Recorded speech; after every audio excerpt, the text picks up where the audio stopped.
What's up, everybody? You're very welcome along to today's watch along. We are going to watch Manchester United taking on Atalanta, a very good attacking side in the Champions League. How are we? Apologies, I am a couple of minutes late. I was just trying to get my screen set up all nice and clean. But yeah, how are we? Interesting with this one. Someone said Barca still drawing with Kiev. They were 1-0 up last night. Checked a second ago. Could have changed though. Could have changed. Good evening to everyone. Nice to see you guys in.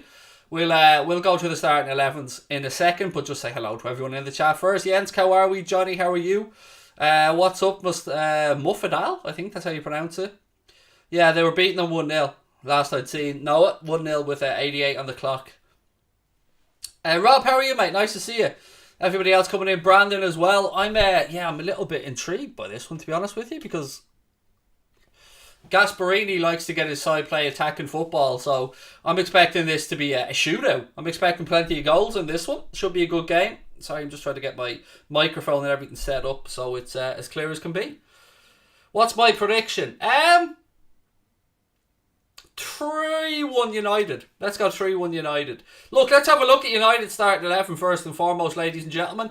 David De Gea in goal, Aaron Wan-Bissaka, Victor Lindelof, Harry Maguire and Luke Shaw making up the back five for Manchester United and Ole Gunnar Solskjaer. In midfield then, he's reverted back to the holding duo of Scott McTominay and Fred. Then Mason Greenwood, Bruno Fernandes, Marcus Rashford and Cristiano Ronaldo.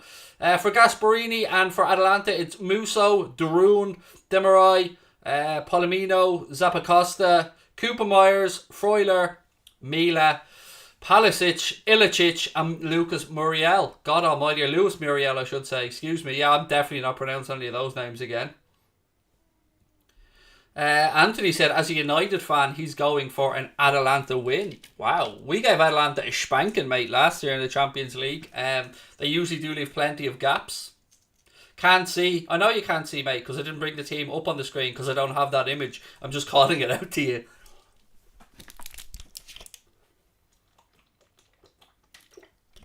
Thoughts on Tariq Lamptey? Fine footballer. Very unlucky not to really get his opportunity at Chelsea because of the talents they had coming through in the full-back position. So yeah, unlucky there, but proving himself at Brighton, and I think Tariq Lamptey will go on to bigger and better things.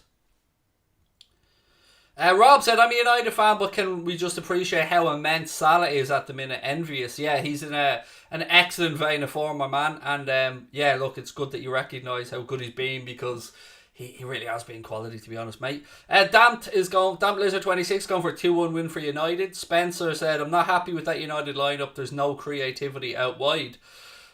Do you know what? I find it hard to look at that lineup of Rashford, Greenwood, Fernandes, Ronaldo and hear that there's no creativity out wide. Do you know what I mean? One thing I label at United is, I'll look at them defensively, I'll talk about their midfield, but you can't say that they haven't got attacking threats, particularly with Rashford and Greenwood there. Allegri starting to turn it around with us, said Roberto. Yeah, again, we know tried and tested Roberto, isn't he, there in Turin with Juventus, Allegri, and yeah, he is starting to turn it around. You're right, mate. I've noticed the results have started to improve. Mark said, Craig, realistically, who should be the next Newcastle boss? Fonseca is the one they're looking at, as I'm sure you've seen reported in the media.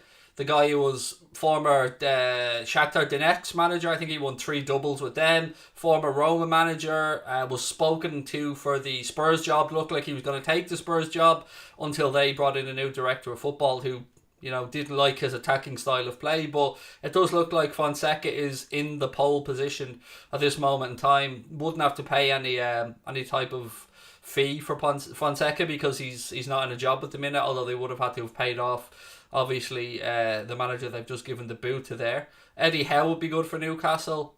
I don't know if he would. I suppose, look, it depends what Newcastle want from their next manager. Steve Bruce, 1,000 games in charge in the Premier League in total and did a job. Bruce, he probably wasn't given a real fair crack of the whip with regards to being backed in the market and stuff like that. But what do Newcastle want from the next manager? Do they want the club to push on to European stage, or do they want to solidify the place in the Premier League and start the build from there? Because you're probably looking at 2-3 different managers through different stages to get them to where they want to be. Hello, Lord, said Kieran. How are we, my man? Welcome in. Paul, how are you, mate? Said you're looking well, thank you, dude. A little bit of extra colour in the cheeks, a little trip to Spain does wonders. Maybe Gerrard. He's been linked with it. Gerrard been linked with it. Rodgers has been linked with it. I think both of them have said no. Or they're happy where they currently are, I should say. Fonseca, I didn't think of the name, but once I heard it mentioned, I can understand why they're looking with Fonseca. It would certainly provide a style of football that the Newcastle fan base would really like, because Fonseca loves to play attacking football. We love you, Craig. Love you too, Paul. Thank you very much, my man. I really, I'm looking forward to this, because I can just sit back, relax, chill, have a nice relaxed stream, no stresses, no dramas, no worrying about sponsors or any of this. It's great. I'm good, thank you, Indy. I hope you are as well. Lampard, I don't think it would be the right fit, to be honest with you. Lampard, I think Lampard, being honest, I think he should try a little stint abroad before he comes back to the Premier League. A bit less media spotlight on him, perhaps. Because look, in England, managers are in a bubble and it's constant.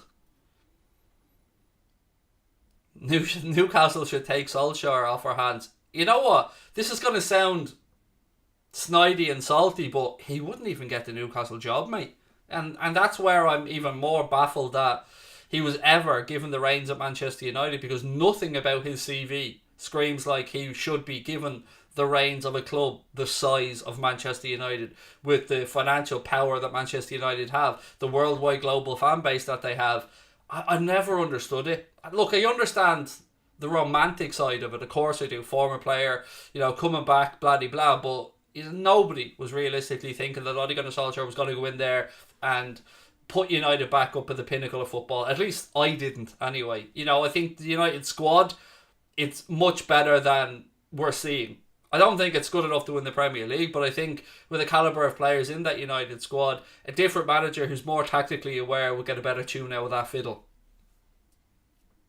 And again, I don't want to be having cheap shots at United over it, because they did very well. They finished above Liverpool last season, second place in the Premier League, never really challenged for the title, should have won the Europa League, and were beaten by Villarreal, who United are a better team than, in my opinion.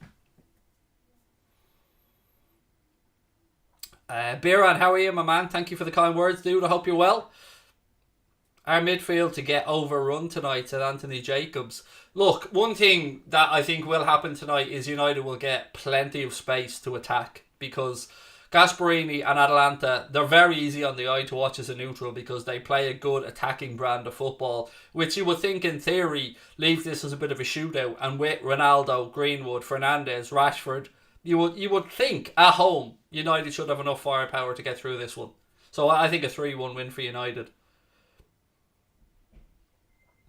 Rob said, not looking forward to Sunday, hoping to see something tonight that makes me think we can carry a little bit of a challenge. I think you will absolutely give us a battle on Sunday, mate. Whatever we think about how good Liverpool are playing or how good United aren't playing, how many times over the years have we seen a game where either side aren't in great form and that form goes out the window in a massive battle between the two most successful clubs in English football history?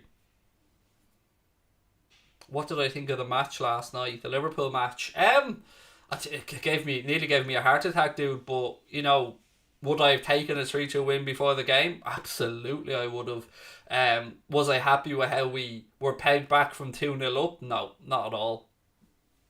We could have defended and should have defended better. But three wins from 3 in the Champions League, and with as bad as our Champions League away form has been in recent years, the fact with 2 of those have been away and we've taken maximum points, I'm not arguing about it. I'd take it. I'd have taken it all week before the game as well. Big Dave said, you and True Geordie are easily my favourite watch-along channels. Thank you, Dave. Appreciate that, my man. I mean, that's a very illustrious company for me to be mentioned alongside. Obviously, the big man is right at the pinnacle of this industry, so I mean, thank you. Really appreciate it. I enjoyed it. I have great fun doing the watch-alongs, whether it's Liverpool games or whether it's United games or Chelsea games. I just love watching football. And I know it's much, much, much quieter here than it is on Anfield Agenda, but I still love doing it. This is totally just a passion project for me. So yeah, I hope you're ready for what should be a good game. And again, if you're new in, please do hit the subscribe button. Mark, thank you. He's given us the onset super sticker. We are now officially live. Is it on RTE? I'll tell you now, my man. 1 second. Let me just get the old TV guide up. It's on Virgin 2, mate. Yeah, it's on Virgin 2. Not on RTE tonight, but it is free to air, I think, on Virgin 2, so should be alright. Nice green screen, thank you very much, Ian. I'm not happy with a little space in the corner, but we've switched to use my phone as a camera instead of the webcam, because I think the image is just much clearer. How are you? I'm really good, Chris. Really chilled, really happy, and really looking forward to the weekend and lots of games coming up. So yeah, all good, my man. Who would you fancy us getting in the last 16? Do you know what? This sounds really arrogant, but I don't think the English club should fear anybody in this Champions League. I think the winner for the Champions League will come from England this season, in my opinion. The only other realistic options are Bayern Munich and PSG. And I hope with every fibre of my body that PSG never get their hands on the Champions League. And look, I'd probably double down on that and say the same about City.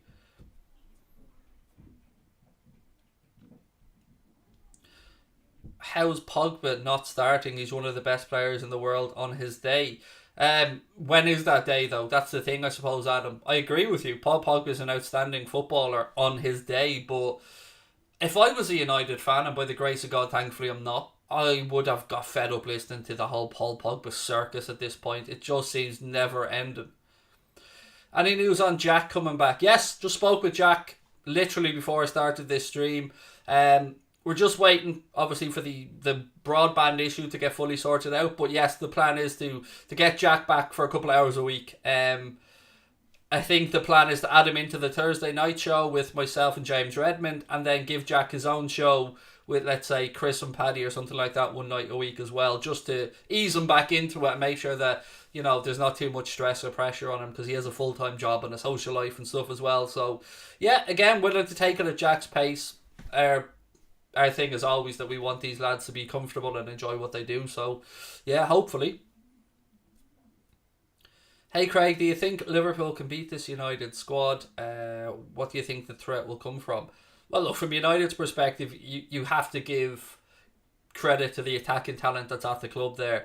You know, Ronaldo tonight, Rashford, Fernandes, Greenwood. On top of that, Edinson Cavani as well.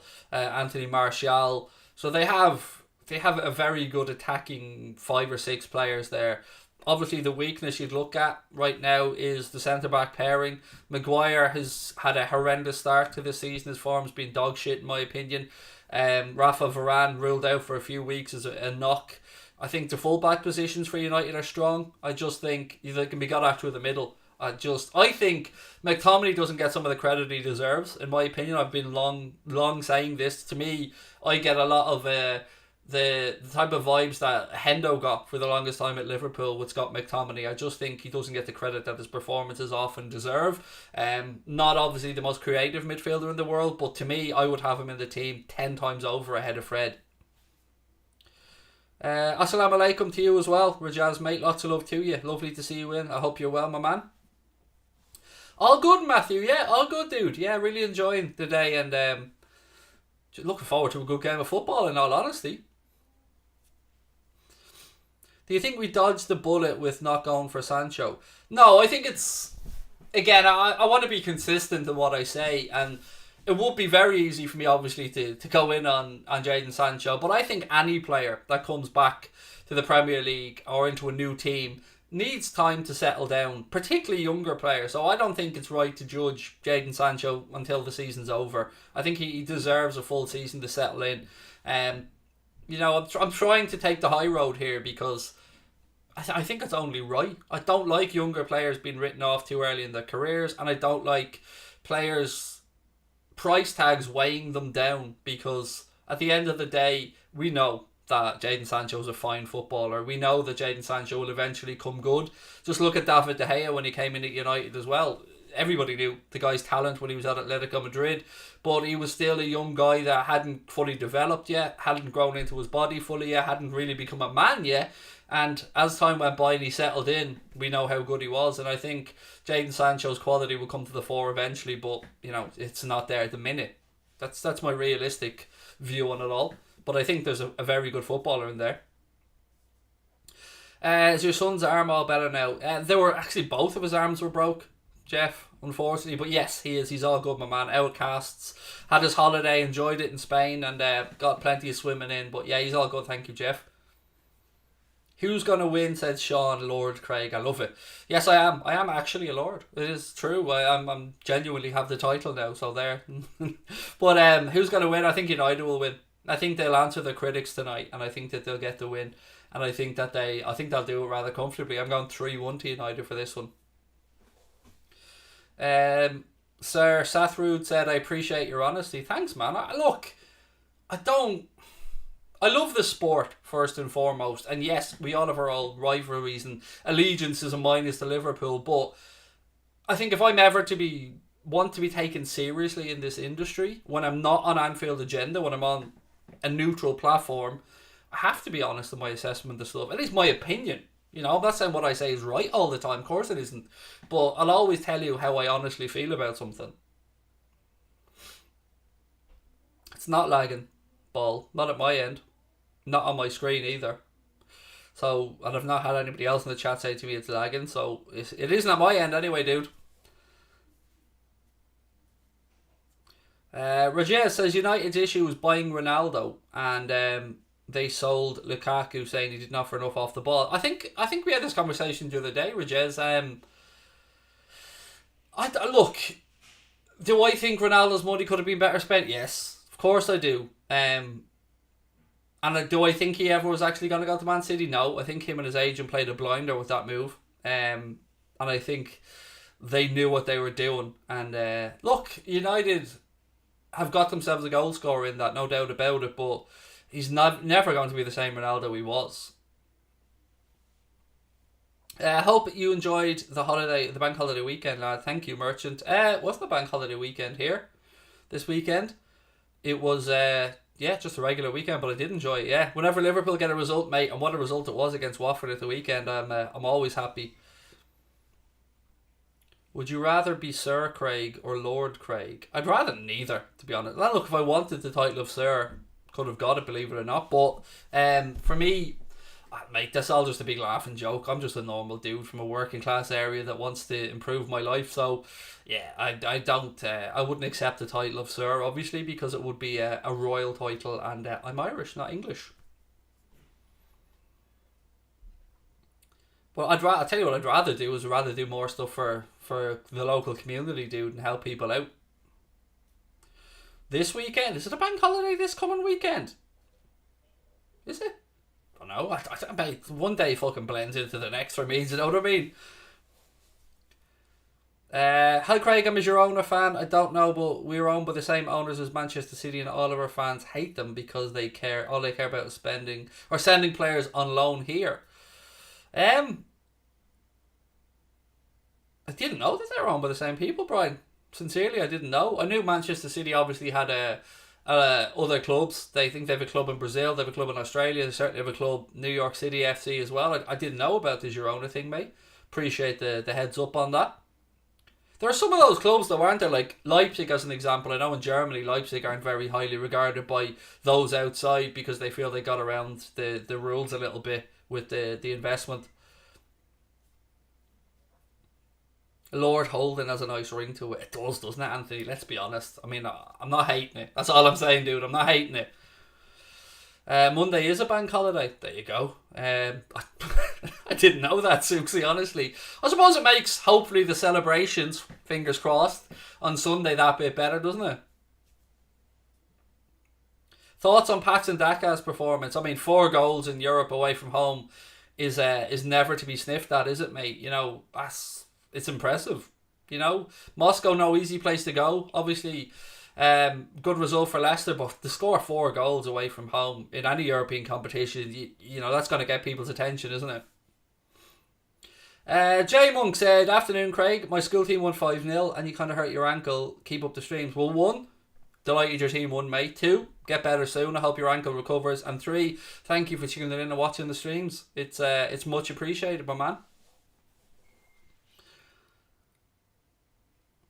Caitlin's still calming down a bit from last night. Hope you're well. Yeah, I struggled to sleep. Caitlin last night was full of adrenaline after that game, as I think probably many Liverpool fans were. It was a proper battle, wasn't it? It was a proper battle, and I honestly, my heart was in my mouth when the Atleti player went down, because my initial instinct was penalty, and I thought, oh, here we go again. But yeah, when the referee looked at it back, changed his mind, and yeah, look, it wasn't our greatest performance. I mean, we started like a house on fire, a train on fire, or a train off the tracks, or we started well, is what I'm trying to say. But yeah, there's always going to be a battle against Atleti, to be fair. From the start of this season, who've impressed you the most and what team? I've been really impressed with West Ham again, for them to have not had the best of starts, if my memory's right, but to get back up to the high levels and the high standards that they were playing at last season, when they were really close to a Champions League place. I've been very impressed by West Ham, I have to say. Declan Rice has been magnificent. Mikel Antonio again banging in goals, and he's a real handful. Ivan Toney and Brentford obviously impressed as well. People seem to beat Arsenal the opening day of the season, and they thought, rightly gave Arsenal a bit of banter, but they're going to give a lot of teams a lot of a headache, because they're a damn good side with a good manager, and they know how to play in his system. Create plenty of overloads as well, particularly aerially against us. I mean, it's not often you'll see Van Dijk and Matip, I would say, bullied to an extent, but I think Brentford certainly got the better of us in the air on that day. Brighton in the top four. They've lost 1 in 8 matches. Yeah, it's Potter's an excellent manager, and they are certainly assembling a good team there. And you wonder how long they'll keep it together, or how long they'll be able to keep Graham Potter as manager. But certainly, as you said, they are again a very, very easy team to watch. We are 5 minutes away from kickoff at Old Trafford tonight, and again, feel free to keep us up to date with the scores going around the other grounds as well, ladies and gents. The O goal welcome in, dude. And again, don't forget, if you are new, please do hit that subscribe button and drop a like on the video. And greatly, tonight, I've got nothing to flog you. You know what I mean? There's no sponsorship. There's no me trying to sell stuff. But if you do want to give Anfield Agenda a follow on other platforms, I know this is Craig's station, but you can get Anfield Agenda on TikTok, on Instagram, on Twitter, Facebook as well. Norway or the Netherlands to go through. I've got Netherlands blood in my family, mate, so I always have a soft spot for the Dutch, so let's go with the Dutch. But this should be a good game. I mean, again, I think what you'll see with Gasparini's team is they will get forward in numbers, and I expect this to be a really good watch. Unbiased, Conte or Zidane at United? I think United fans would prefer Zidane's style of football. Conte is obviously an excellent manager, but United's DNA, their philosophy, is to play attacking football, and I don't think United fans would be very happy with another Mourinho type style of football. I might be a little bit harsh to Antonio Conte there, but for me, if I was a United fan, I'd rather Zidane. But hand on heart, I don't think either are the coaches that United should be looking at. I think, as Daniel said there, Ten Hag is a very good show. He's done an excellent job at Ajax. There is a lot of great young coaches around the course. You're not going to get the likes of Julian Nagelsmann, who's now at Bayern Munich. I think that's a good shout, though. I think Ten Hag would probably do a good job there at United. When is your preview at Mark out? We're recording some tomorrow for both channels, mate. So I would say they'll be out on Anfield Agenda and the United Stand on Friday. So yeah, recording them tomorrow, should be out on Friday. Hi Craig AS Roma fan, how are you, mate? Lovely to see you. Francesco said, I love your channel. What's your thoughts on our start to the season?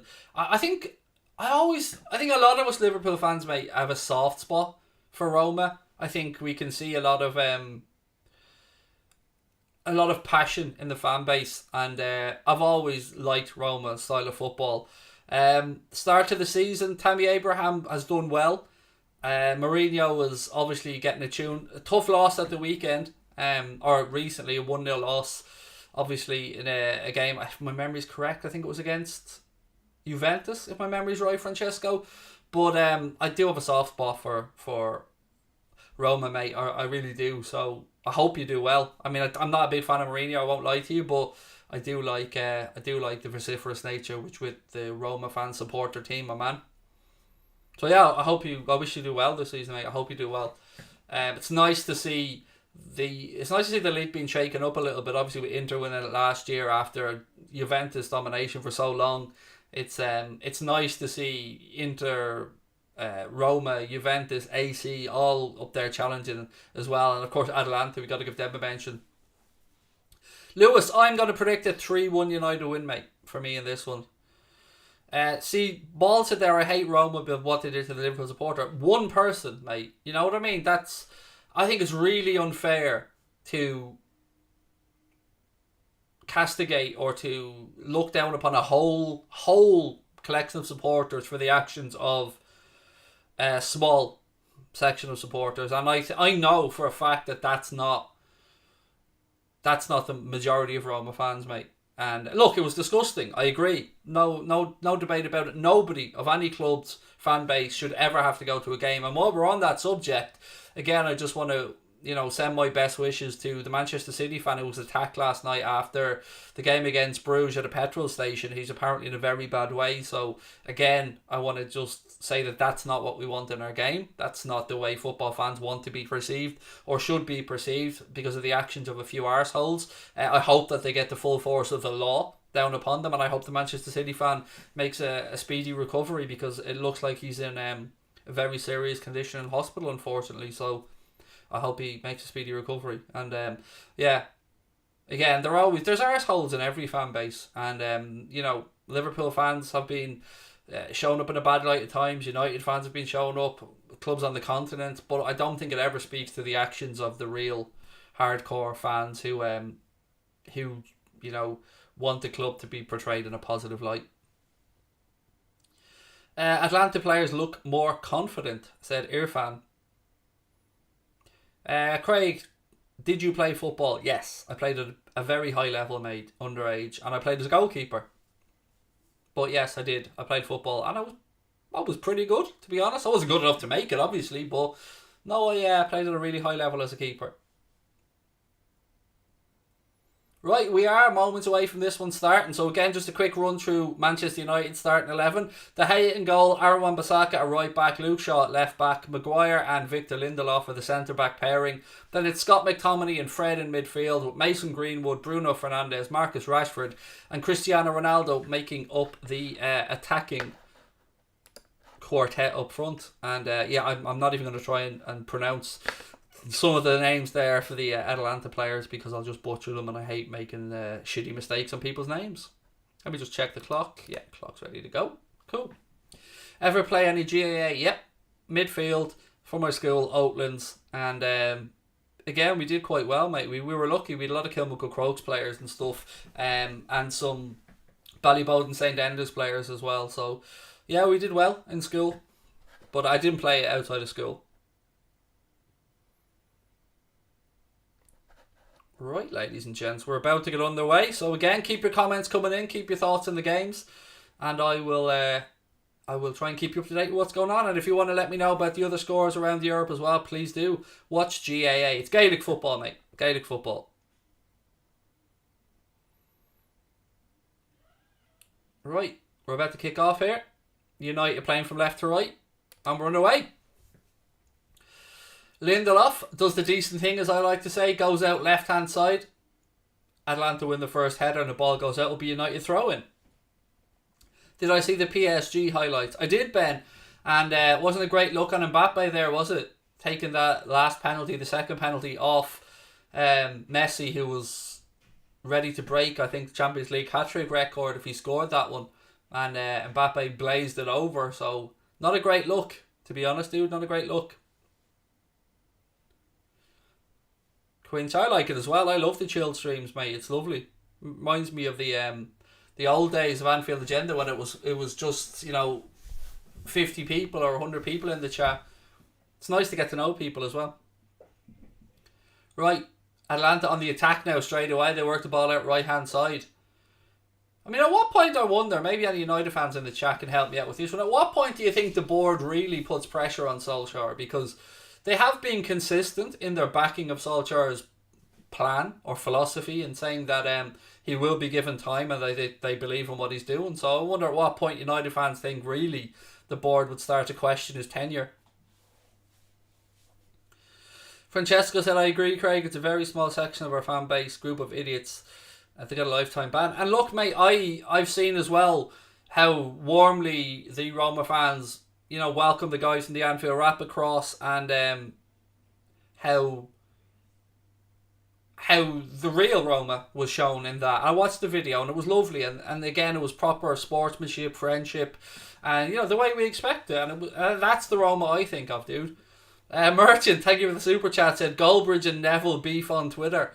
Oh, thank God I'm not on Twitter anymore, mate. I don't miss the aggro because I'm a hothead, so on Twitter I'd always get in trouble. But what's it about? Do let me know, because I'm not on Twitter anymore. So Goldbridge and Neville beef. There's a phrase I didn't think I'd be hearing.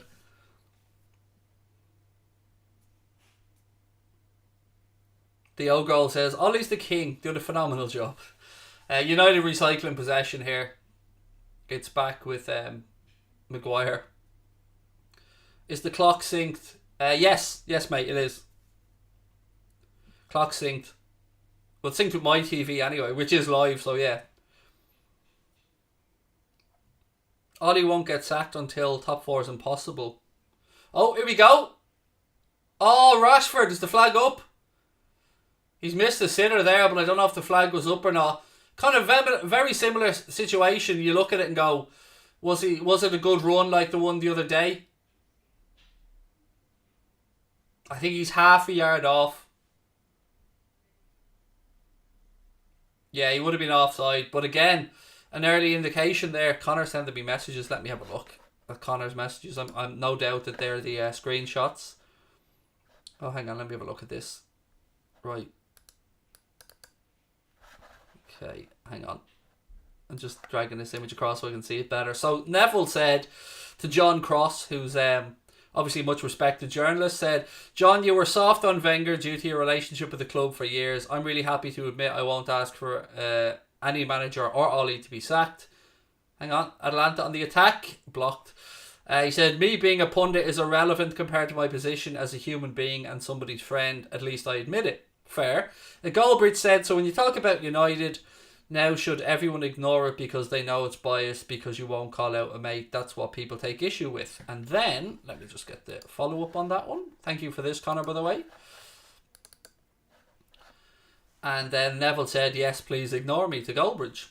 I don't think that's beef, to be fair. I mean, just a bit of interaction. I don't think that is beef.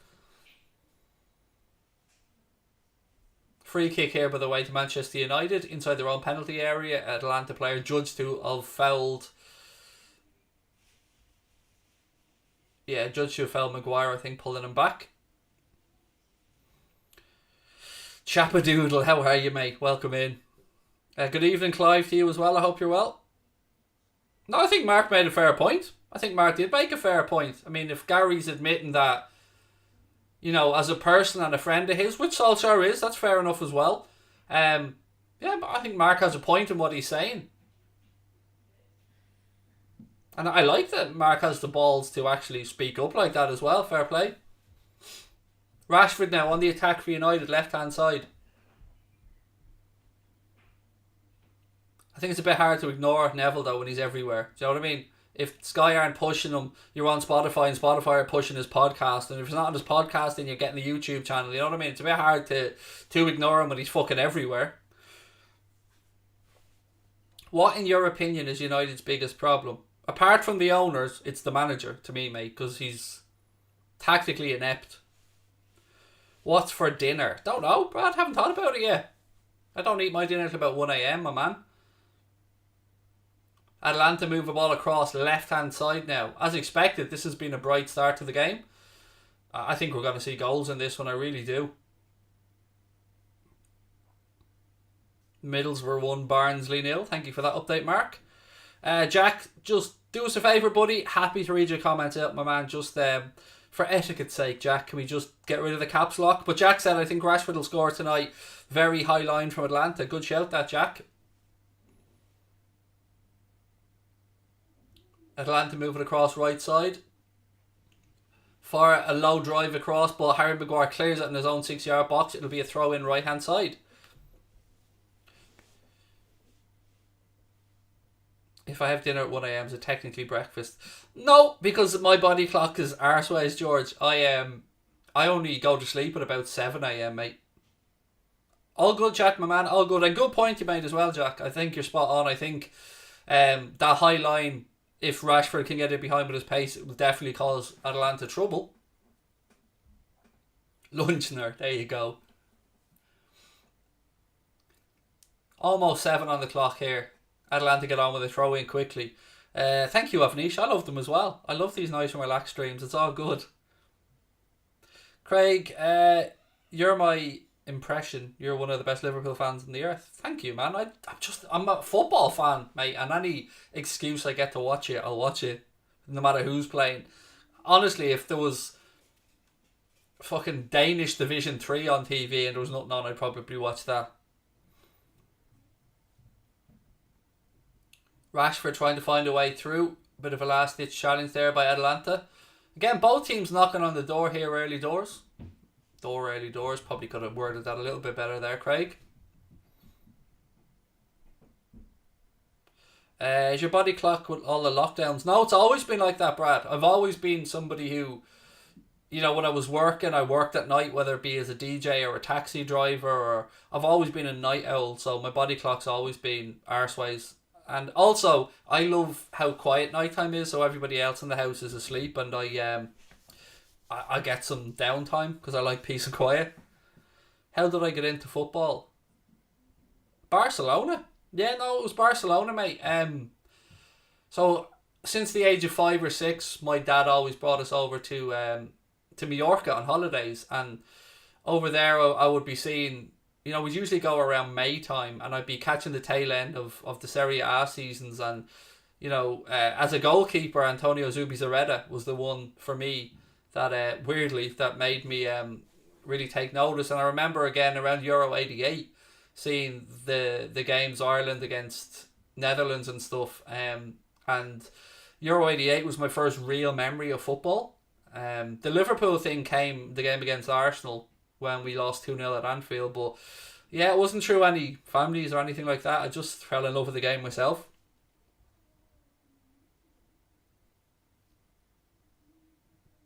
I've got no idea what the ball possession is for the first 8 minutes, mate. I haven't got the actually I can probably get the stats for you. 1 second. United have had 68% of the possession from what I'm seeing here anyway. But yeah, take that with a massive pinch of salt, as we are very early days. 1-0 to Chelsea. Christensen with the goal. Thank you, Ben. Appreciate the update. And to Mark as well. Chelsea 1-0 up against Malmo.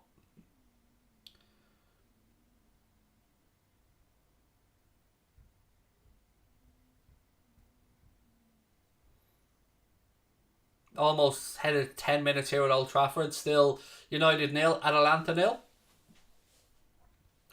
38% United. I'm sure my stats show different. Hang on. Yeah, the thing I'm looking at shows it the other way around, 100%. But again, there you go. The thing I'm looking at showed United 62% possession. But again, I did say take it with a pinch of salt.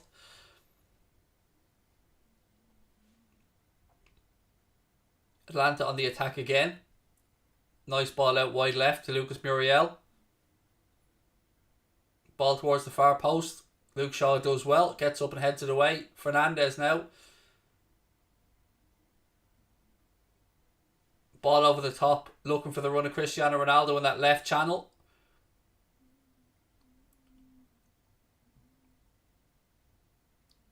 How could the Atlanta defender think that that's a goal kick when he clearly kicked it out? It's a corner to United, left hand side. Thank you, Demuch. Much appreciated, my man. Yeah, I don't know how Demarai thinks that that's possibly a goal kick when he knows it came off him last. So it's a corner to United, left hand side.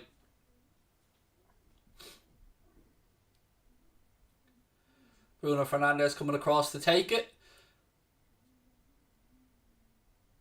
Maguire's so good aerially from set pieces, I'm surprised he doesn't score more. Because he gets on the end of a lot of corners.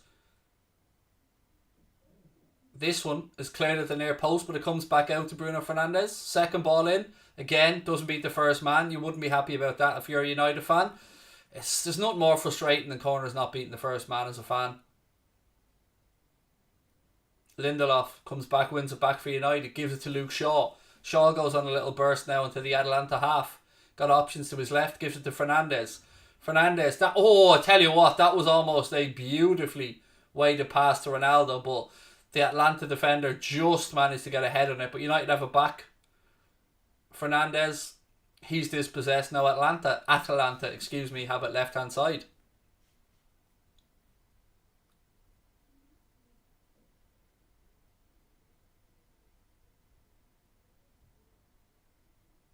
Who's the better side?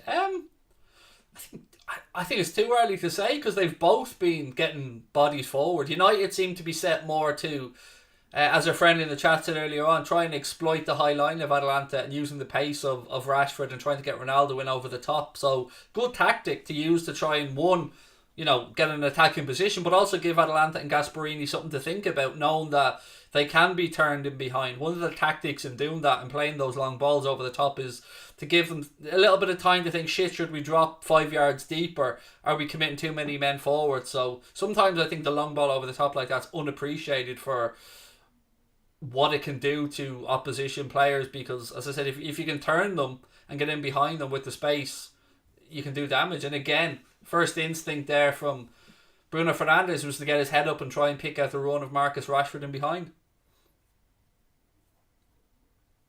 Great to see Harvey getting back, said Brad. It is. It's so unfortunate what happened to young Harvey Elliott, and again we hope he makes a speedy recovery, because I can't wait to watch the dude playing more football.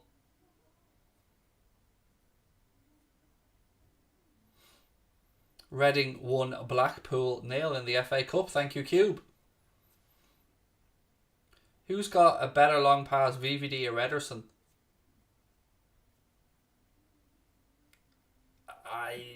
They're both really good at it, to be honest, mate. Van Dijk makes it look ridiculous at times. Although, to be fair, John Matip's not too shabby either at it. And Trent, we know, is a great long pass as well. But, yeah, look, Ederson's very good with his distribution as well. Mark said, hi Craig, I'd love to sign Bellingham, but I don't think we will. But I think we'll sign Gravenberch, because Bellingham will be too expensive. Look, it's a fair point, Mark. And look, Ryan Gravenberch is another fine midfield talent, don't get me wrong. And look, there's definitely better value in signing European players. I know, obviously, Dortmund have Bellingham, but what I mean by that is, he's got the English tax on him. So, you will pay a premium for that. But Ryan Gravenberch is certainly a very fine up-and-coming midfielder who, with the likes of Curtis Jones, Harvey Elliott, could give a lot of new blood to that midfield. I'd love Bellingham though. I won't lie. I'd love Bellingham, Doku, and if we're being really greedy about it. 1-0 Atalanta, goal. Very good goal as well. We spoke about them getting bodies forward, and they did it there yet again. If you're a United fan, you're thinking far too easy. Pass across the 6-yard box into the corridor of danger between the keeper and the last defender, and Palacios gets on the end of it and makes it 1-0 to Atalanta at Old Trafford, and pressure starting to mount. Let's have a look at it. It was a ball into the right hand channel. Lindelof goes across. At this point, Atalanta really haven't got many bodies forward, but there they come into the screen there now. Lovely little reverse pass. I think this might be close, This might be close to being offside. Let's have a look. Is he behind the ball when he plays it? I don't know. This could be tight. Has he gone too early? It's very, very tight either way.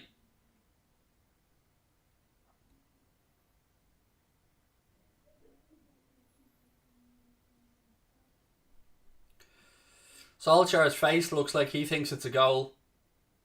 I haven't changed the score yet because I'm just waiting for confirmation. It looked tight. It did look tight. It looks like it's going to stand. There is a goal check by VAR, as we would have expected.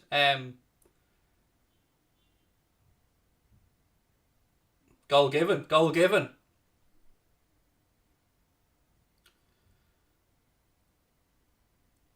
Hang on. Goal given. Goal given. 1-0. Sorry. The referee just made them retake the kick-off. So let me just change the score. It is Atalanta who have a 1-goal lead in the Champions League against Manchester United at Old Trafford. Merchant, thank you for the super chat, my man. You're very kind. Said, it wouldn't surprise me if United beat Liverpool this weekend. When under pressure, Solskjaer pulls out a masterclass. I'm going to say this before the game, so it doesn't sound like sour grapes, but I still can't believe that they gave Anthony Taylor the job. I don't give a shit if he's an Altrincham fan. It just looks bad on the Premier League that he's going to be refereeing these games. And Stuart Atwell, who has form against Liverpool in the VAR room. But like you, mate, I would say that these big games, form can go out the window at times. And I know we've certainly played United when United were dominating and we've got some results, and it's been the other way around as well. So I'm never overly confident going into a game against United. But don't get me wrong, I'd rather go into it in the form we're in than not. But yeah, I think it's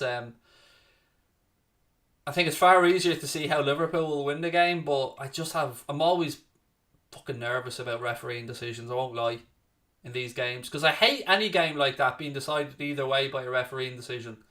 You want the players to like, you want to go, yeah, we're beaten with a better team, or the draw was deserved. I hate all the conversations around referees. They shouldn't be as important in games as they are. They should be just in the background, and the players should be the ones who are deciding it with their own talent. Young Boys 0, Villarreal 2. Thank you for that, Mark.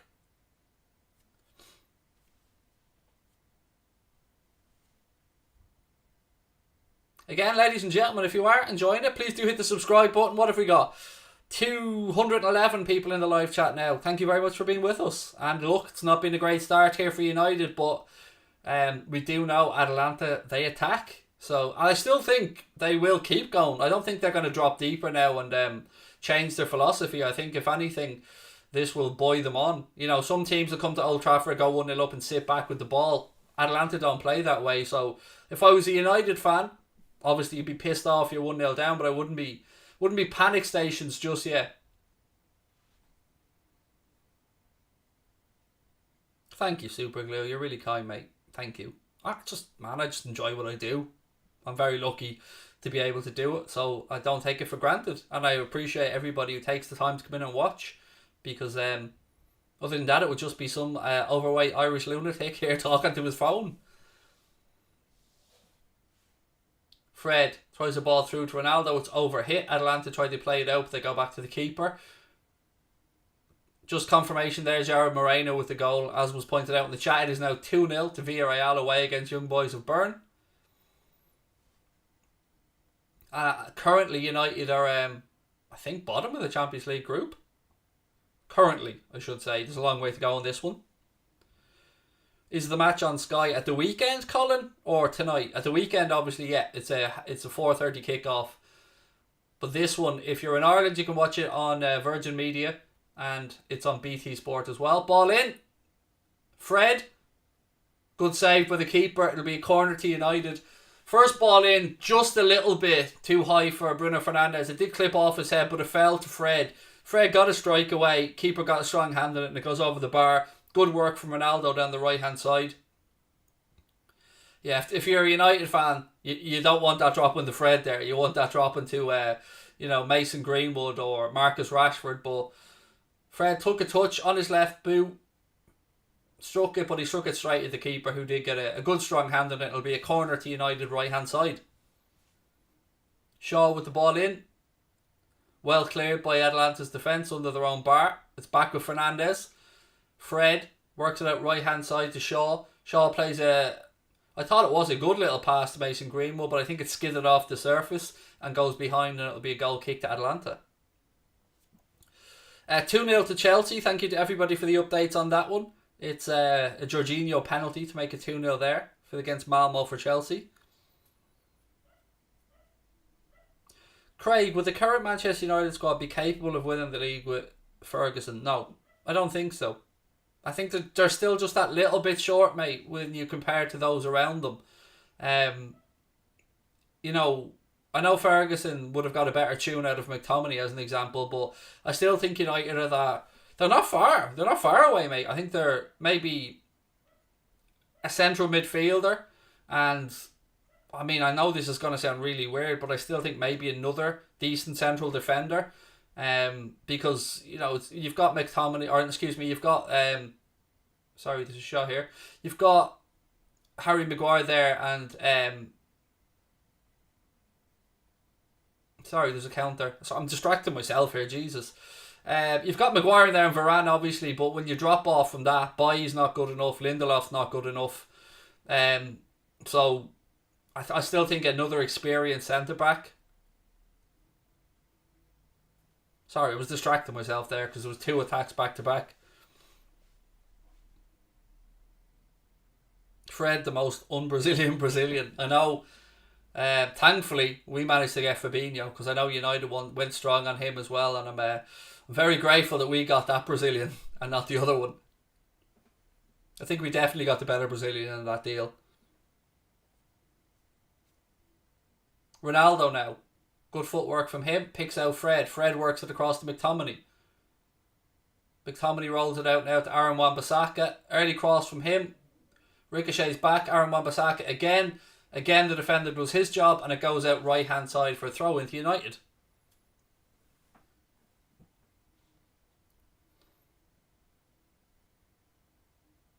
Whereas Jones, he's just a myth at this point.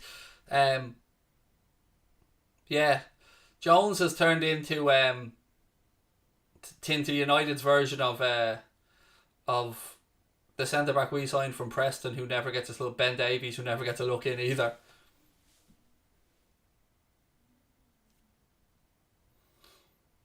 I had seen you guys linked, Matthew, with De Ligt. Actually, interestingly enough, I'd seen that in one of the papers recently that United were inquiring about De Ligt from Juventus.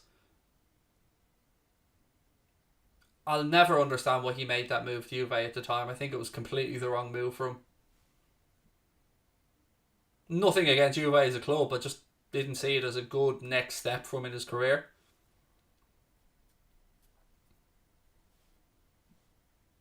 Rashford, ball in, looking for Ronaldo. Again, though, it's headed away by the Atalanta defence. Back with Fred now.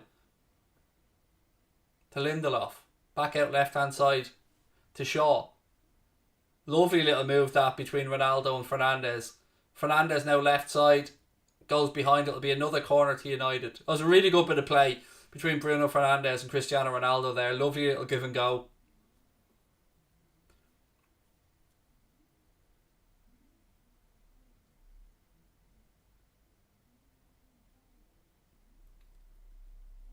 The corner count is starting to add up now for United. This is, I think, their 5th one already, maybe.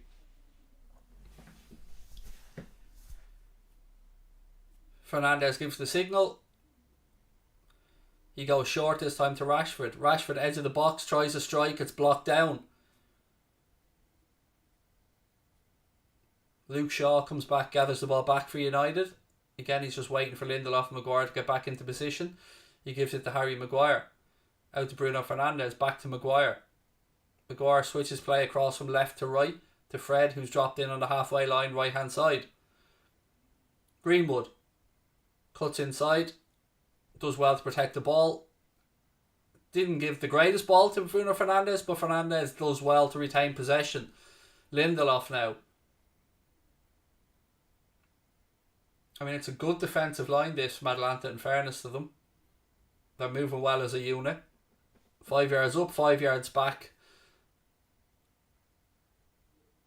Again, United struggling to just free up. They need to move the ball quicker. This is too obvious. You're playing it right in front of Atalanta. You need to try and get behind them, move the ball quicker, create an overlap. Because this is just training ground stuff, to be honest with you. Here we go. Good referee advantage here. Aaron Wan-Bissaka to Ronaldo. Ronaldo goes around the outside. Strike. Straight at the keeper, though. Again, better from United that. Getting Aaron Wan-Bissaka in down the right hand side, moving the ball quickly. He rolled it into Ronaldo, gets a strike away, but it's straight to the keeper.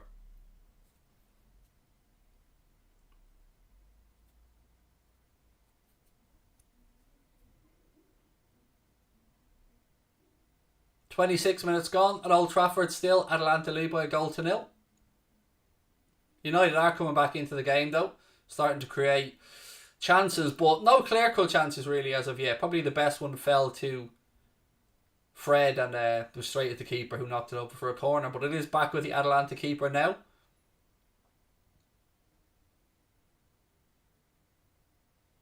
Dare I say it, this is probably a game actually for Jadon Sancho.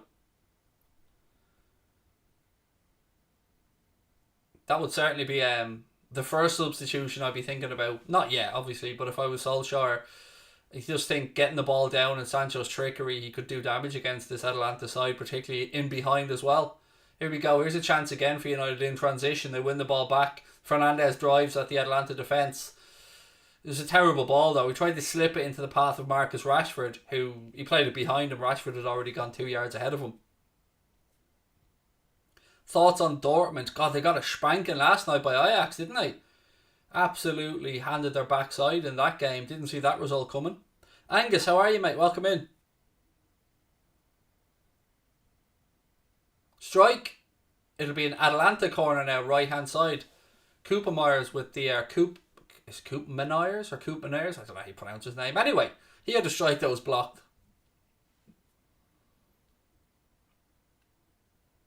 He's not on the bench, is he not? Let me have a look at the bench. Sancho's not. He is on the bench. He is on the bench. Yeah, he is. He's there. Cavani's there. Sancho's there. Matic, Telles, Van de Beek, Alanga. I was thinking he would have to have been on the bench. 2-0. 2-0. Uh-oh. Uh-oh. Did you hear that? Woo! Woo! Oh, it's the fucking alarm bells. They're ringing. It's 2-0 at Old Trafford to Atalanta. Uh-oh, SpaghettiOs! Again, basic defending from a corner and not good enough. Ronaldo's showing his displeasure, but again, that's just simple. A corner in. How does he get there? Maguire standing there looking at him, and he gets in behind Shaw, powers the header past De Gea. There's no need to look at VAR for this one. That's just horrendous fucking defending. Horrendous defending. And the pressure mounts even more on Solskjaer and United now, because that is basics. That's just not good enough. If you're a United fan, that's dog shit defending. I'm sorry. Where the fuck? How did you get that much space in the 6 yard box? He's behind Shaw, but he gets the run on Maguire. Again. It's worrying times if you're a United fan.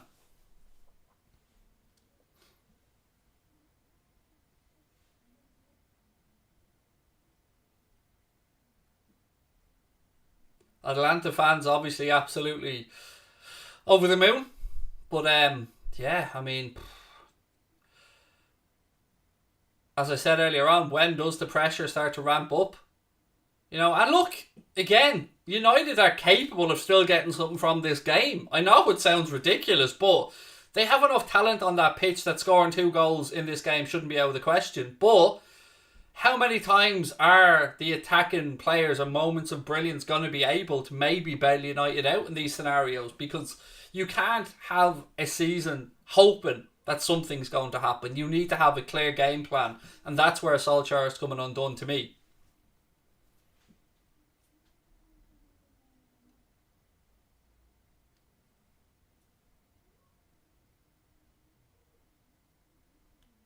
I wonder if Ronaldo's starting to dawn on him that this mightn't have been the fairy tale that he thought it was going to be when he came back to United.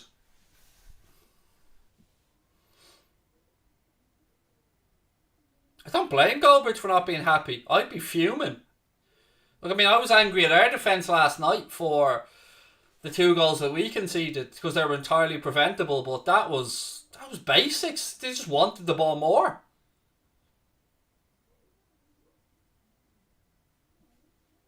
I mean, Harry Maguire, again, I know I keep rattling on about this, but he's the world's most expensive defender. And again, he let somebody get the run there and got in behind Luke Shaw, and Maguire's left running in his own 6-yard box trying to cover, and it's just not good enough.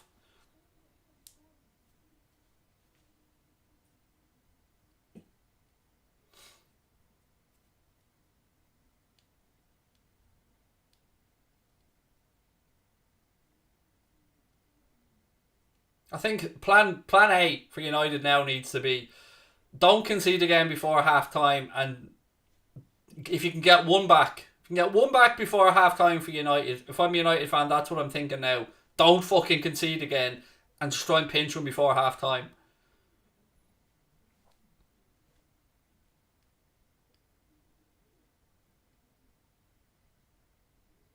If United can pinch one and go in at half time, even 2-1, they'll feel like they can come out and maybe get something from this game. But if Atalanta can hold on, it's going to take a big effort from United to get that now of it. Rashford, I think, wins a throw-in on that left-hand side.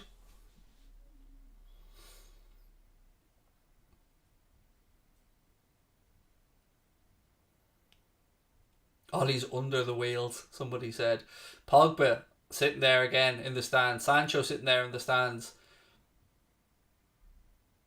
It should be no surprise how Atalanta have gone about their business because, everybody knows Atalanta are an attacking side and they don't sit back. They don't know how to. It's, Gasperini has them playing in a way that, they're involved in a lot of high-scoring games.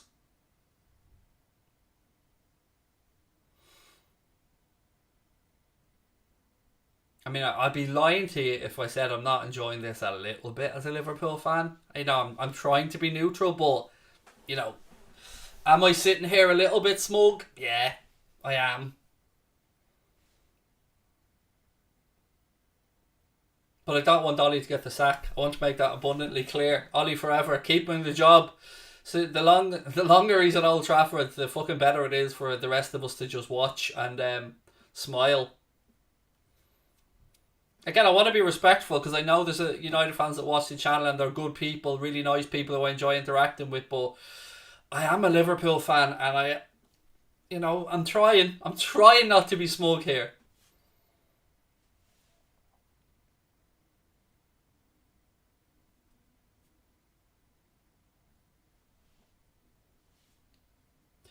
Stefan said, surely Ollie has to be gone sooner rather than later. Just this week, mate, the word out of the Old Trafford board was that they reiterated their belief in Ole Gunnar Solskjaer's project. I don't know what project they're looking at, other than a fucking yes man. Because Goldbridge could probably get a better tune out of that United team as a manager. I mean, I'm looking at this, and I'm sure Mark would be the same if you asked them, or any of us who have, a long history in the sport would look at this and go, there are simple things here that United aren't doing. And at what point does everybody have the balls to sit up and go, is this Ronaldo experiment working? Do we have too many superstars out there on the pitch and not enough of a team collective? I don't want to say anybody's not trying, but for me, the team just doesn't look balanced. I would sacrifice one of the attacking players for another good midfielder. That's me. That's what I'd like to see here. Because I think it's too easy to get at United. And Maguire being the world's most expensive defender is a fucking shambles, let's be honest about it. He's a good level Premier League defender, but he ain't, you know what I mean? He ain't all that.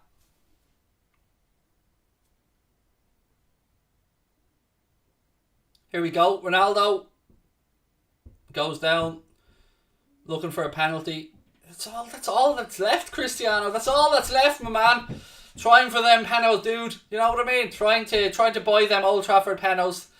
That's all that's left, because the old legs ain't what they used to be. Ain't what they used to be. Old Cristiano ain't what he used to be. Whoopsies. Sorry, I can't help myself. I have respect for United and all, but Ronaldo whinging makes me happy. Makes me happy.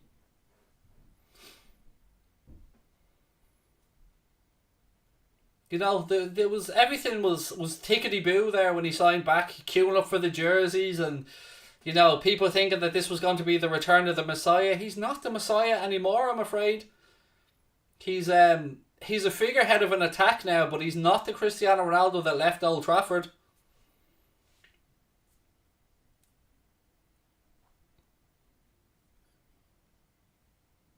In behind again, another one. Offside this time, actually. Ronaldo saying, no, sorry mate, your opinion doesn't fucking matter in this one. You're either on or off, dude. And he was off. Linesman was spot on. Spot on from the linesman. Now, he was only half a yard, but the linesman was right.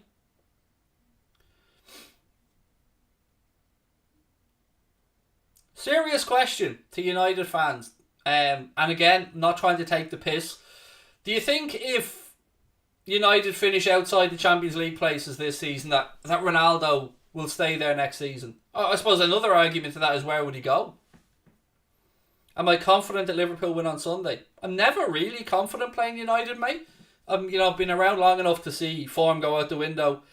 Now, in saying that, I'd rather be in our position going into the game than not, but I'm not arrogant enough to think we're going to go to Old Trafford and whoop them. Can we whoop them? Yeah. Will we? I don't know.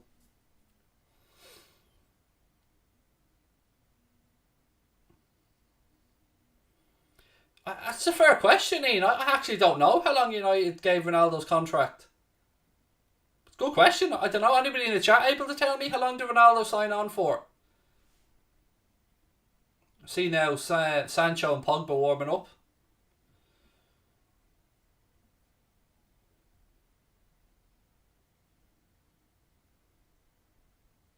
Oh, Gavin, I can't read that out, mate, but you did make me smile.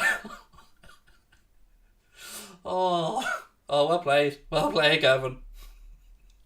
2-year contract. Yeah, that's probably the right call. Anything longer than that would have... Yeah. I don't know. See, I don't know what United fans expected from Ronaldo. Do you know what I mean? I mean, did they think he was going to come in and do what he did before? I don't know. So it's hard for me to gauge what the expectation level was. Obviously, the goodwill factor was tremendous, and you'd expect that. I remember when Robbie Fowler came back to Liverpool under Rafa. I knew he wasn't the same Robbie Fowler, but I still absolutely loved him being back at the club. So I can understand United fans buying the shirts and having the goodwill, because, as a parent, if I was a United fan and, I've got a 9-year-old son, so if I was a United fan and I'd gotten to see Cristiano Ronaldo in his pomp, I would have been delighted to say to my son, but at least you got to see him in the United shirt. Won't be the same player, but I understand the goodwill, but I don't know, it just doesn't work out often, does it, when you go back on things like that? Am I doing a joint watch along? No, we'll be doing it on our own channels, mate. We're doing some content together tomorrow. We're recording for the United Stand and for Anfield Agenda, and it'll be out on Friday, I believe. Well, I can certainly say ours will be out on Friday. But no plans to do a joint watch along for the game. I did pitch an idea to him, though. I had an idea for a project I wanted the two of us to do together. So hopefully we can make that work down the line. It's yeah, it will be a project. It will be a legacy project for me. That's the way I describe it.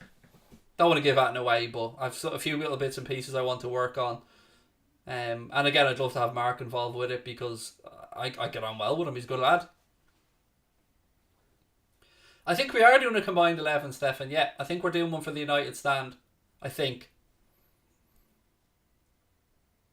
Again, just a reminder, it's Demarai and Palisic with the goals here. 50 and 29 minutes to put Atalanta 2-0 up.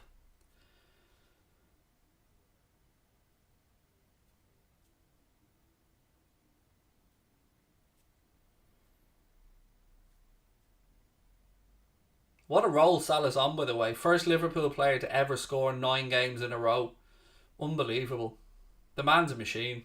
And the smile on his face as well when he's playing lately, it's just beautiful to see.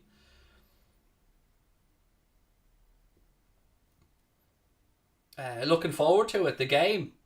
I'm only looking forward to it if we win. Do you know, even a draw, I won't be that happy because not because it's United, let alone, but it's a chance to stretch the gap between us and United to 7. And most importantly, we need to keep up with Chelsea and Manchester City, so we can't really be affording to drop any ground. Again, another strike from distance from Lewis Muriel, straight down the throat of David De Gea though.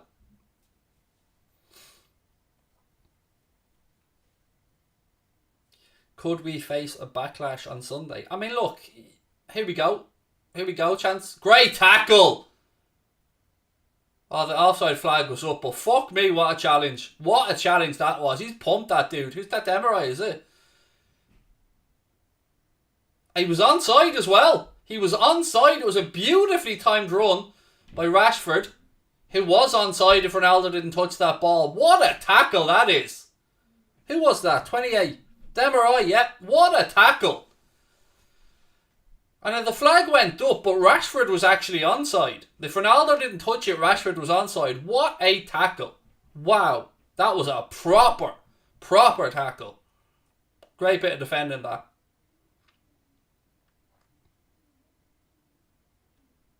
Proper old school tackle, that one. Had to get it right or it was a nailed on penalty, and did. Someone saying Lewandowski scored in that game. Benfica 0, Bayern Munich 1. Another goal scoring machine. One of the all-time greats, Robert Lewandowski. Desire and work rate, absolutely. Quality. I mean, I love that. I love someone taking that much pride in doing their defensive job well. Bayern goals being disallowed. Cheers for the update. Abdullah, appreciate it. And Mark as well. This first half has flown by. We are 2 minutes or so away from half time, or at least from whatever the referee wants to add on for stoppages.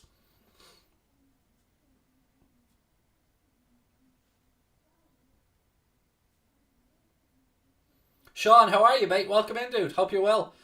Hosh said he wouldn't be surprised if Ollie got sacked. I would be, based off the comments on the board. I mean, from a footballing perspective, obviously, I'm with you. I mean, he should have been sacked a long time ago, in my opinion. In fact, I'd go as far as say he should never have gotten the job. His CV doesn't deserve that United job. United's a huge job in world football, and outside of him being a former player, that CV doesn't... He wouldn't have even got an interview.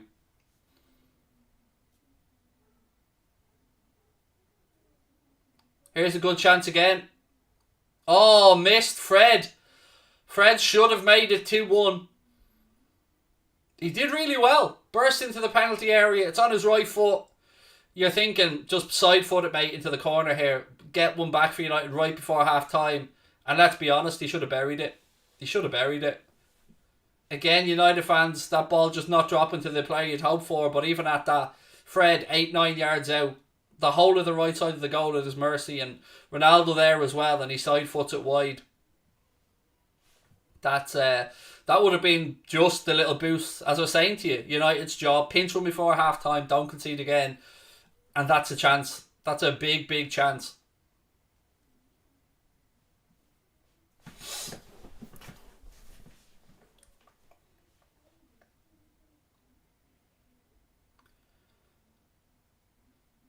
Jack said Fred on his weak foot, anyone else and it's a goal. Yeah, even at that though, a little side foot, little pass it into the corner was all that was required there. I think he probably tried to be too perfect with the placement, and again we're into the last 15 seconds or so here of normal time in the first half. United still trailing by 2-0. They've had a couple of chances though. I mean, they've certainly gotten at Atalanta in areas. 1 minute of additional time added on by the referee.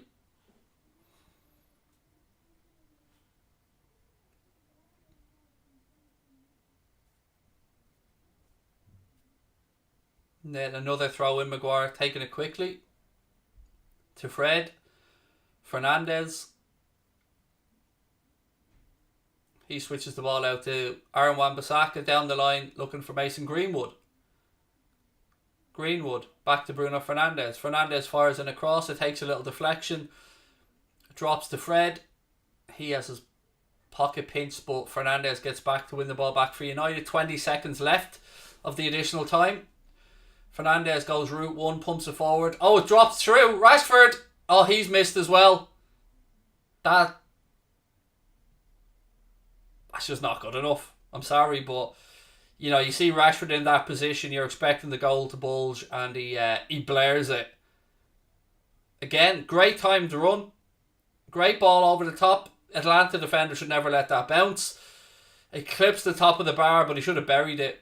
That should have, it could have been going in a 2-2 here.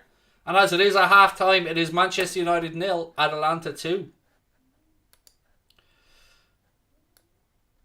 Yeah, if you're a United fan, which by the grace of God I'm not, you got to be unhappy about that one, all right.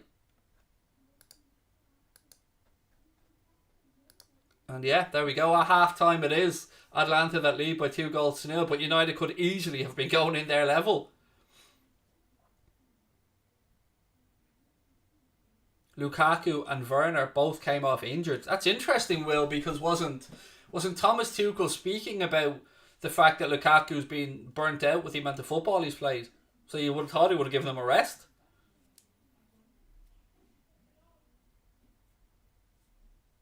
Yeah, he should have buried that though, Rashford. He'll think he should have buried it as well. Defending wasn't great by Atalanta. Should never let that ball bounce. But that being said, when Rashford got in behind, I was fully expecting him to score. Who do you think the next Newcastle manager will be? It looks like Fonseca, the guy who used to manage Roma and Shakhtar, interviewed and was very close to taking the Spurs job as well. Looks like he's the man in the pole seat or pole position at the minute.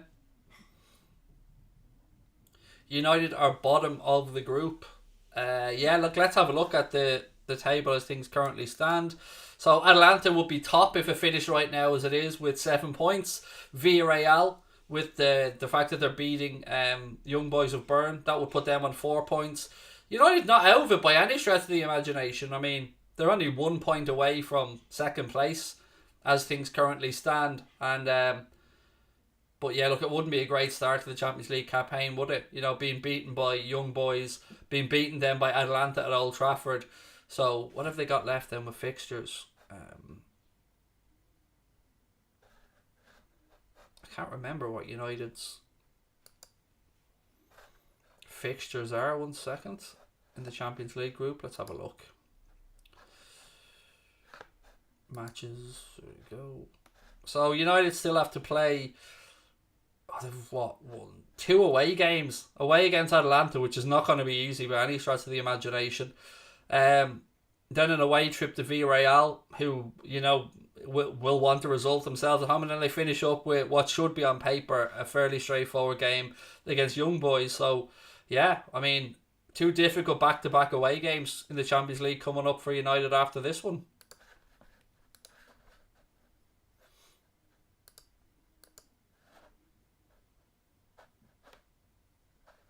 Sorry, I'm just clicking back through.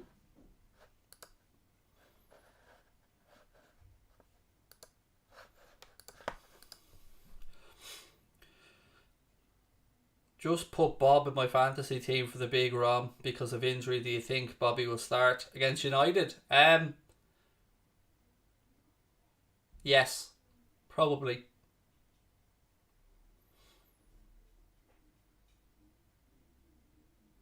As a United fan, this is emotional blackmail, said PTG. Mate, I don't know what to say to you. Look, it was always going to end in a disaster with Solskjaer in charge. I just, there's no rational reason to give him the job. Let's be honest about it. His CV doesn't demand the job. He got the job because of, in my opinion, 2 reasons. 1, he'll be a yes man. And 2, he's a Manchester United former player. And it was a palatable decision, but not the right one. Would I take Pulisic at Liverpool? Yes. I've long said I would have loved Liverpool to have signed Christian Pulisic.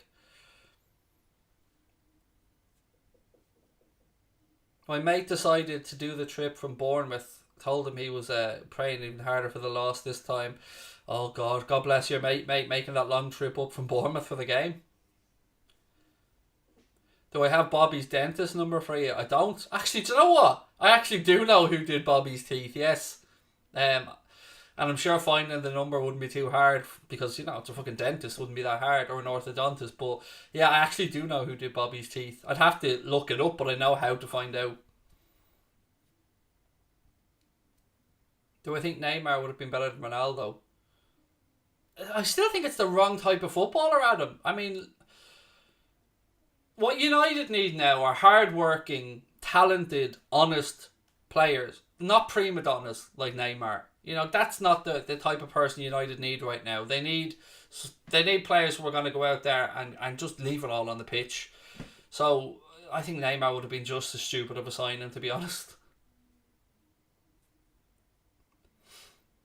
What have we got? Meitisima, I hope I pronounced that one correctly. Honest opinion about United shambles, Craig. I'm a United fan, would love to hear from an enemy. From the squad's perspective, there's a lot of talent there. A lot of good players in that United dressing room for a manager to come in and work with. They hold the midfield position. It's no secret United need that. I think there's too many attacking players on the pitch for United. I think 3 attacking players in a more balanced midfield would make infinitely more sense. But the big problem is the manager. It is definitely the fucking manager. It's blatantly clear to everybody that knows anything about the game that Ole Gunnar Solskjaer is way out of his depth. He's tactically inept, and he's not getting a tune out of players that, look, they aren't as good as some of the United squads in years gone by, but they're a good group of players. A good group of players that finished second in the Premier League last year, and they look like they haven't got a Scooby-Doo. They look like they're just hoping for moments of magic from Ronaldo or Marcus Rashford or Mason Greenwood or Edinson Cavani or Bruno Fernandes or Jadon Sancho or whomever. And yes, it's important to have those players, but you want those moments of brilliance to be part of a collective effort, and I just don't see the collective effort. Again, it looks more like a team of individuals than a cohesive unit that understand what the manager wants from them. And I'm not saying that that's an indictment of the players' energies or the players' desire, but you have to believe in a plan. You have to believe in what your manager wants you to do, and I just don't get the feeling that there is enough respect of the manager's credentials for them to believe. Jurgen Klopp puts his arm around you. Pep Guardiola puts his arm around you. Alex Ferguson puts his arm around you. You're going to be walking on fucking air. You're going to be thinking, I am invincible. Such a great manager like Sir Alex or, Jurgen Klopp or Pep Guardiola believes in me. There must be something within me. I must have something about me for somebody of this ilk to think that I can do it and to believe in me. I don't know that same self-belief would be given or could be given from Ole Gunnar Solskjaer. That's genuinely where I am with it, mate, to be honest. What do I think about Cardiff? From what perspective? From the Solskjaer relegating them, or as a football club? As a football club and as a city, great. I mean, we love Cardiff, but again, I just don't know how the fuck is Solskjaer getting some of these jobs. Like, what part of going from Molde and Cardiff to United makes any sense to anybody? Who are you calling the plastic there, Hush? Let's be clear about this. If you want to have your say, say it. But, whoever you're aiming the plastic at, don't hide behind one word, dude. Come out and just say what you've got to say. Ben said, alright, Craig, thoughts for Sunday's game. I support United, but I think 3-1 Liverpool. Look, all signs would point to a Liverpool win, but, I've been around long enough to see teams pull it out of the bag in a once-off game when their form's out the window. So, I'm confident going into the game, but not arrogant enough to think we're just going to show up and batter them. The guy above you, who was it? Do I think a long-term future? I don't know, man. How do I say this? I think people often at times when they're supporting a football club say shit in the heat of the moment that they, because they're passionate, and we then we enjoy it, we laugh about it, we mock them and stuff. But yeah, it's I think maybe as I've gotten a bit older, I've got a bit more perspective on these things. But during a game, if this was Liverpool, I'd be tearing my fucking eyelashes out at this point.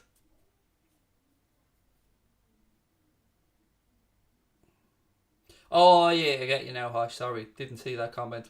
Um, yeah, you don't do that swap, mate, do you? You know what I mean? You don't give up supporting United to support Liverpool. That's a new.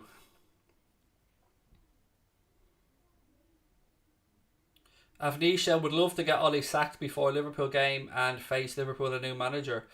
It looks like, again, you can only take what the board say United, mate, with take it at face value, and the board seem to suggest that he's going to stay there. Thank you, Keane. Again, I've got this hoodie in this colour and I've got it in a black one as well, but I know this is going to sound really fucking strange, what I'm about to say now, but again, nothing about the performance suggests United will get something from this game, but they're still capable. 2-0 is, they call it a dangerous lead in football. It is. Look at last night with Liverpool. Actually, look at our two games against AC Milan and against Atleti last night. I mean, we started like a train on fire, a house on fire, whatever the fuck you want to call it. We started 100 miles an hour in both games, played really well, and were pegged back right quite quickly. In football, a 2-goal lead can be turned around, and I also think Atalanta could score another one, but I wouldn't rule out United getting a point from this. I genuinely wouldn't. Not yet.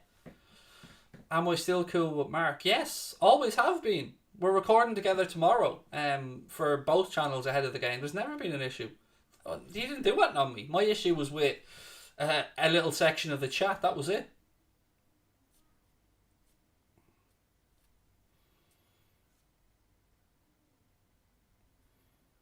Scholes just said United could win it in second half. And it sounds mad. I know. You know, you look at it and you go, United 2-0 down. But they created enough opportunities to score 2 or 3 in that first half. So, you know, the goal should be to not concede. Shore up with the back. Don't concede. Don't over stretch yourself going forward. Try and pinch one and then give them something to think about the last 20 minutes. But you can't concede again if you're United in this game. You just can't. If you can pinch a goal now, you know, the nerves will kick in then. But if I'm a United fan, I can understand why Goldberg should be doing this fucking nutting right now, because you can see so many basic things there that anybody with half a footballing brain could correct. And yeah, I mean, am I enjoying United's capitulation? Yeah, a little bit. Of course I am, but I don't take any pleasure in my fellow football brothers and sisters having to bang their heads against a brick wall but seeing the same shit over and over again. Ansu Fati, another 1 billion release clause. Madness. I mean, look, it says a lot about how they've treated the likes of Ansu Fati and Pedri since Ansu Fati came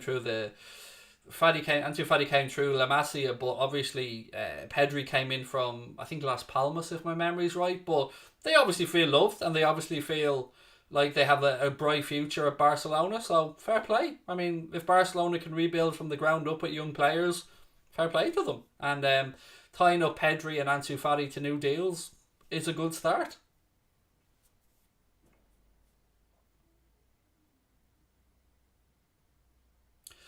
Can you cheer Goldie up? He's having a tough time supporting United. Well, you'll get to chat to me tomorrow, mate, and that'll make him smile. I'll make him smile tomorrow, don't worry.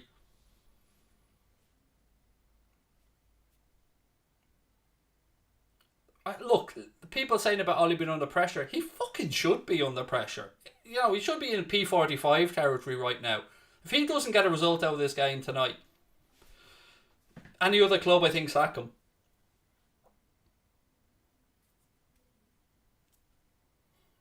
And look, I know a lot of, you look at the media right now. Let's look at the United-based media. So, Gary Neville, Roy Keane, Rio Ferdinand, all in rather difficult positions because they played with the dude. He's their friend. They shared a dressing room with him. They won stuff together. They travelled the world together.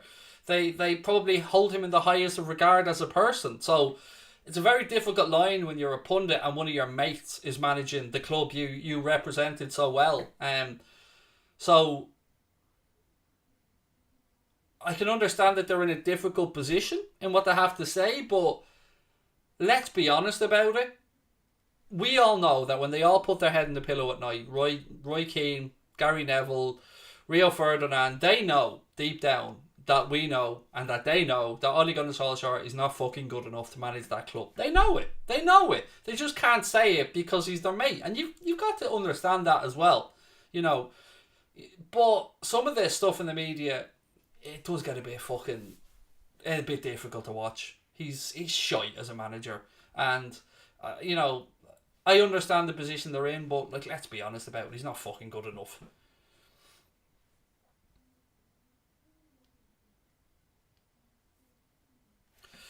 Romano said situation looks dangerous for Solskjaer. Again, the board will look like an absolute bunch of clowns though if they do sack him after only coming out this week and saying that his position is in no danger and that they believe in his vision and his project. Yeah, that's the United board's own words. Again, I don't know if they believe that's shite either, because how could anybody with a footballing brain look at what's going on at United and go, yeah, he'll turn this around? He won't. He never should have gotten the gig. We're underway anyway in the second half. Lord Craig, who is your favourite Irish player you've seen play? Yours is Roy Keane. Paul McGrath. Keane. I've United starting off really quick here down the left.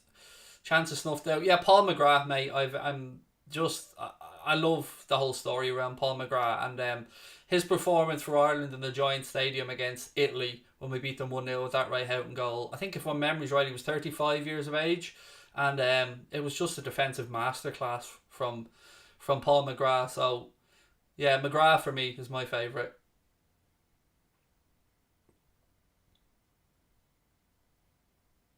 Shaw now, left hand side.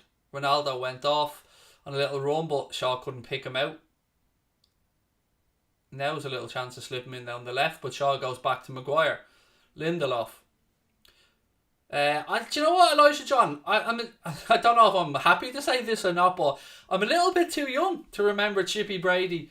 I know I've obviously read about Liam Brady and you know what he did at Arsenal and how well he played for Ireland as well, but you know, it was just a little bit before my time, Chippy Brady's time playing for Ireland. But again, anybody who watched him play speaks about how fantastic a player he was. Cavani getting stripped here and ready to come on for United as well. Do I like rugby? I watch it a little bit, mate. I wouldn't call myself a fan or anything, but you know, it's certainly a sport I'd watch if it was on telly. Atalanta playing the ball through the middle. That'll be a free kick to them. Of course, Bruno Fernandes has a little whinge about it.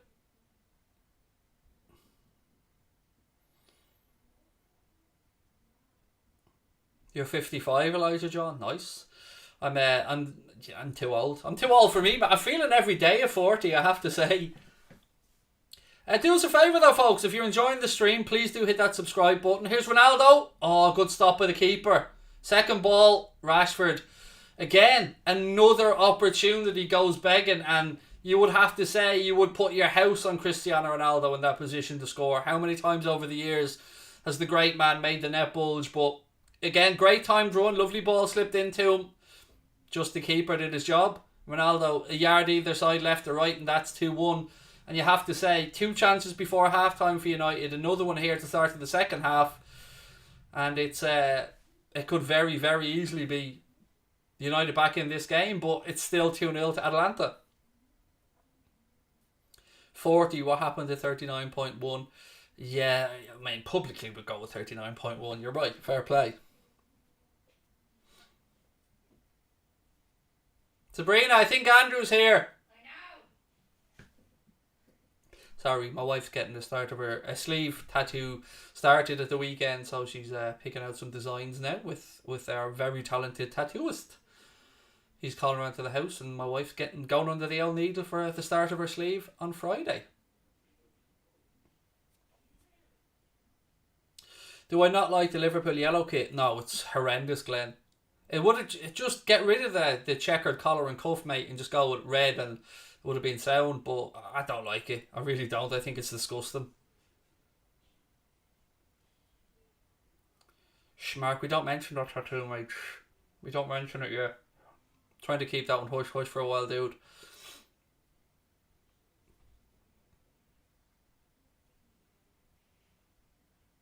Tell her to get a liver bird, but she's a Forest fan, so that wouldn't go down too well with her.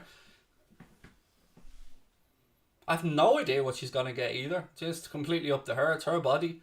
Whatever she wants to get tattooed on, that's her business. Same when I'm getting mine done. I don't negotiate it with her. She's more than capable of making her own decisions. I have to say I'm delighted she's getting a sleeve though. I do love a sleeve on a lady.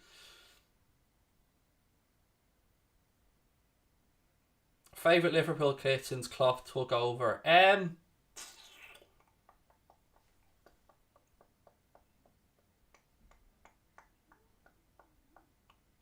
The first year we had that pepper red, that was a lovely kit.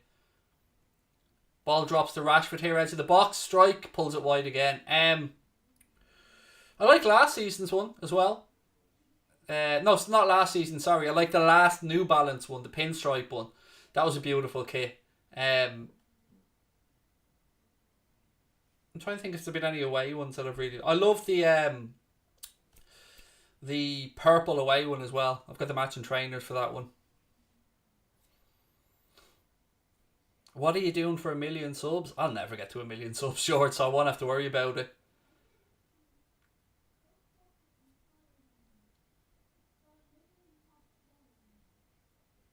I say I mean we, of course, excuse me.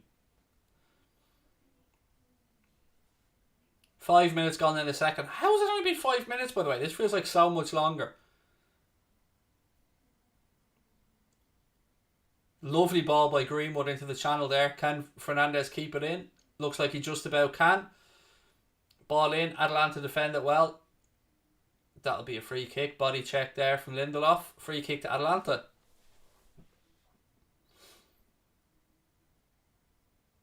Where are you going to put your diamond plaque? Probably in the drawer with the other one. If we ever got there. Look, I don't think Anfield Agenda will ever hit 1 million subscribers. But look, I didn't think Anfield Agenda would ever hit 100,000 subscribers. So I've got no idea. You know, I want to give the lads as good a position as they can to make a living from the industry. I want Jack, James, Steve, Chris, Paddy, Connor. You know, if we can make this our jobs and make a few quid along the way and enjoy what we're doing, I think we'll all be living the dream. I do have something I'm working on though for early next year. Something that I've wanted to do for a long time. A series that I've wanted to do that would be a big change from what I do now. Same thing, same footballing type of background, but I've a project. I call it my legacy project. I don't want to give too much away in it yet, but I like the idea of making some documentaries. And again, I had a little word with Goldbridge about it. See if he's interested in joining up for it. 2-1. Rashford has pulled one back. Marcus Rashford got played in really well down the left-hand side. Picked out the far corner and did what Fred didn't do, which is just pass it calmly into the corner. United straight back into the game. It is Manchester United 1, Atalanta 2. Marcus Rashford with the goal. And as I said to you at half-time, don't rule United out of this one just yet.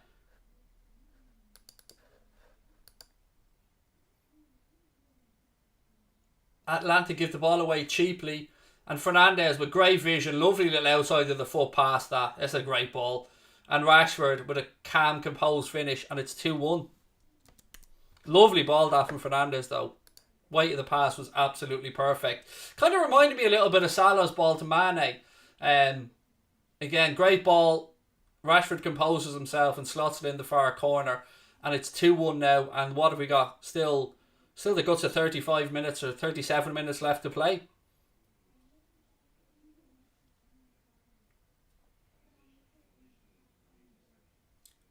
Free kick now to Atalanta, but again, the game's back in the balance, and you just think if United had taken some of those other missed chances, this game could easily be, 2-2, 3-2.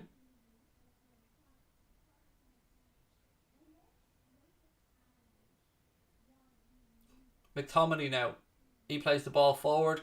Atalanta have it back. See, the pressure now is on Atalanta. Can they keep United at bay, or will they capitulate? And will the pressure that United have put them under at the start of the second half make them fold? Here they go on the attack again, Atalanta. Ball goes behind. It'll be a goal kick to United. Good challenge from Luke Shaw. A beautiful ball that from Fernandes though, you got to say, just outside of the foot. Little bit of backspin as well. Made sure that Marcus Rashford didn't have to break stride, and Rashford, very tasty finish. It was a good goal. You know, Atalanta perspective again, we look at these goals in two different ways, and from a defensive perspective, Atalanta won't be happy giving the ball away. Yellow card here and a free kick to Manchester United. Correct free kick. Ronaldo had his ankles clipped as he was going in behind. He was going out wide right, so probably why there's no red. And a free kick to United right on the 90-degree angle, right hand side of the 18-yard box.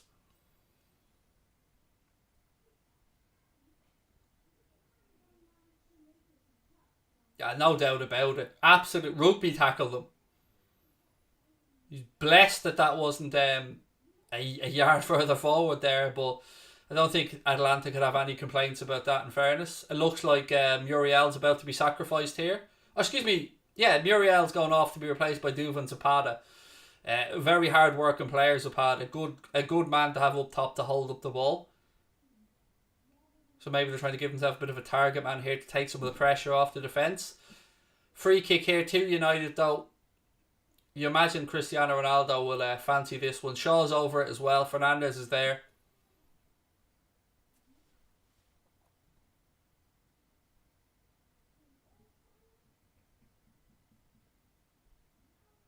Referee just getting set now. Ronaldo strikes it and pulls it wide. Never really got a trouble the keeper with that one. I don't even know. I don't know why they let Ronaldo hit it. That screams of a left footer to me. Ronaldo tried to go on the keeper's side as well. It was at what point are we going to admit that he can't score fucking free kicks anymore, by the way? Thank you very much, Bubble Smasher, for the super chat, dude. You're very kind. Much appreciated. Cheeky little dude. I like it, mate. Well played. Bayern have scored as well in that one. Thank you. Thank you for the update. Zapata is a good player, Jeff. I agree. There's a lot to like about the lad. He big, strong fella, holds the ball up really well, will run the line really well, and give United's defence something to think about, and give Atlanta an outball as well. Shaw gets brought down now. It's a free kick to United. Similar position, but on the far side. Now this is set up better. I would say Fernandes should be over this one though. To me, Fernandes just put this right onto the corner of the 6-yard box. One of those, you know, if it bounces, the keeper's in trouble. But yeah, unsurprisingly, Ronaldo leaves it to Bruno Fernandes, because to me, this is a Fernandes position.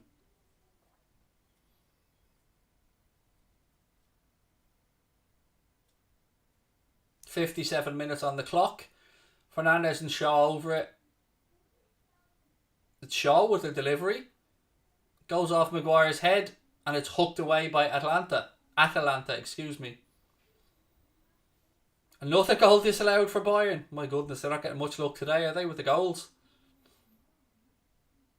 What age is Connor? He turns 23 actually at the weekend. I bought him his birthday present today. Yeah, he's only turning 23 at the weekend, and you're right, he's a very, very talented young man. And Anfield Agenda wouldn't be where we are without his hard work. Oh, they've hit the post, United. I think it was McTominay. They've rattled the post now. They really are ratcheting up the pressure here on Atalanta, and that probably again should have been 2-2. Chelsea 4-0 penalty in that game.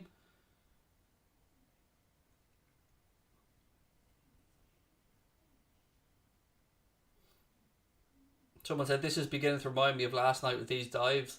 Oh, you gotta. There's not much more McTominay could have done there. He gets in front of the defender, gets a touch on it, and just comes back off the post. United have had enough chances to win this game.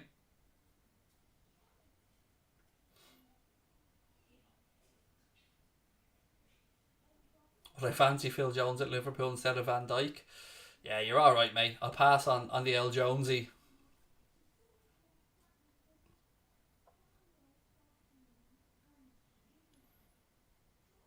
Atlanta now have it.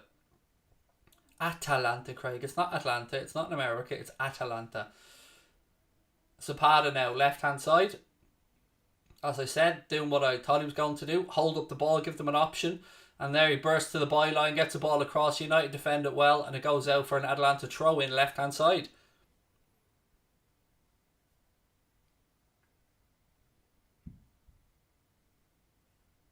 I've no idea, Carl, if the story about them being kept up with fire alarms is true, but we've seen that type of shithousery around Europe before. Fireworks and stuff being let off. And I do love when fans get a bit creative. I won't lie to you. I do like the shithousery.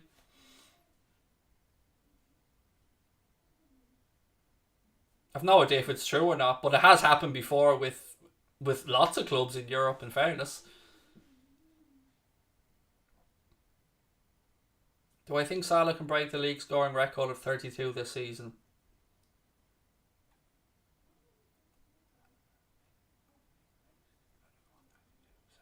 No. I think he'd come probably about 25 to 27. Sorry, I was just doing some sums in my head.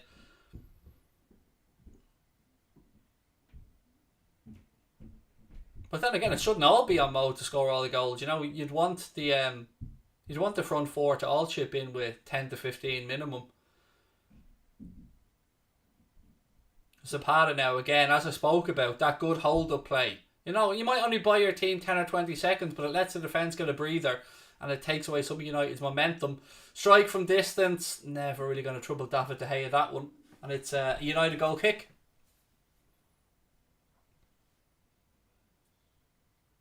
You can just about hear Dale shouting at Rodney, this time next year we'll be millionaires. Well, the best show ever, that, isn't it, John? Best show ever, only Frozen Horses. We really should have got Daka. I know, mate. We were saying it all summer. At that price tag, it was as close to a non-risk of a centre forward as you could get. And Daka banged in 4 today for Leicester. And I'm with you. I think we should have done the business and tried to get Patson Daka in over the summer. Because he's a talented footballer without any doubt.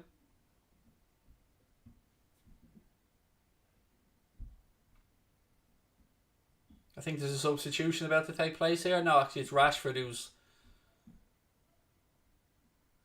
Is he going to be able to carry on here, Rashford? It looks like Rashford might have another injury here, folks.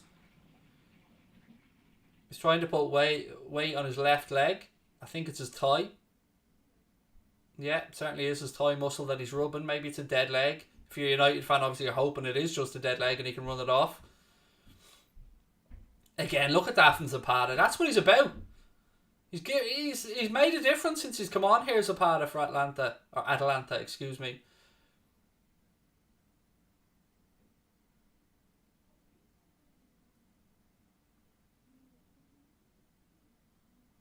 De Gea, though, throws it out left hand side to Bruno Fernandes. He's got Ronaldo there with him, ahead of him. Fernandes cuts back inside, looking for options, rolls it across to Victor Lindelof.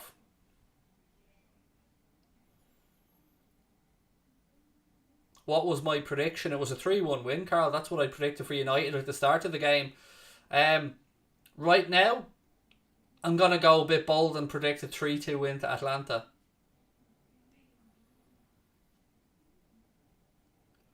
Fernandes. Rashford. Still Rashford. Moves it out left side to Shaw. Shaw chips it to the far post. There's nobody there for United. And Atalanta hook it away. Maguire. Ball in to Fernandes. Fernandes reverses it to Ronaldo. His strike is saved, parried back into play, but there's no United player there to get on the end of it. And Atalanta look like they're going to be able to play their way out here. Just definitely get the feeling there's more goals in this game, though.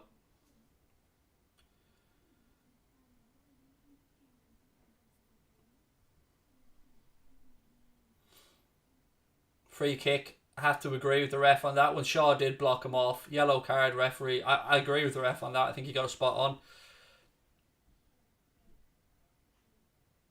Craig, great put down. There's more holes in your argument than a hedgehog pillow. What put down? What fucking put down are we talking about? I've no idea what you're shouting on about, mate. If you want to talk about something I've said, no problem, but at least let me know what it is you're talking about, dude.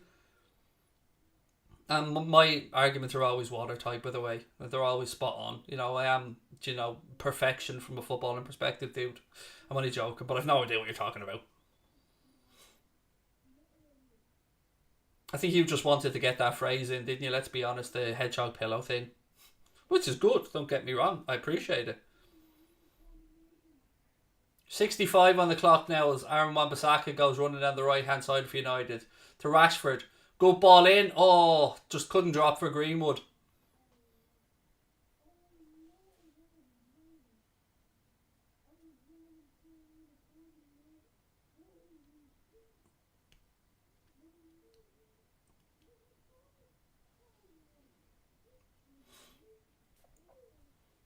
Where's my friend there? Twilight, I think you might have a little case, mate, of type 2 diabetes.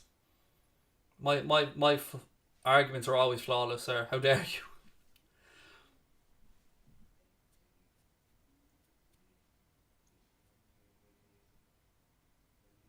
Fernandez, again, tried to play a through ball. Well intercepted, though. 25 to go on this one. Who's United's best player tonight?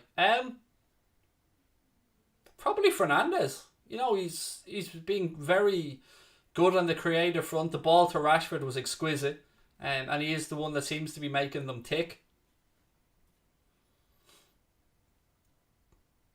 Be a corner. No, ref giving a goal kick. I thought it was a corner, but the ref points. It's a goal kick to Manchester United. Pogba and Cavani now getting ready to come on for Ole Gunnar Solskjaer. And it is Scott McTominay coming off for Paul Pogba. And we wait to see who. It's Marcus Rashford. It's Rashford that's going off to be replaced by Edinson Cavani.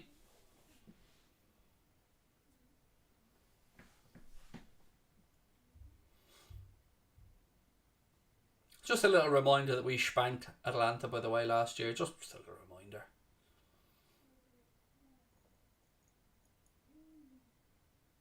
Cavani.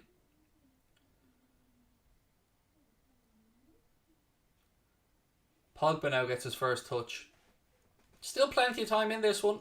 A quarter of the game left to go. Thank you, Patrick. Really appreciate the kind words, mate. Pogba. He tries the ball, switch it from right to left. Finds his way to Luke Shaw. Shaw, a little 1-2 with Cavani. It's overhit though and it goes behind. It'll be a goal kick to Atalanta.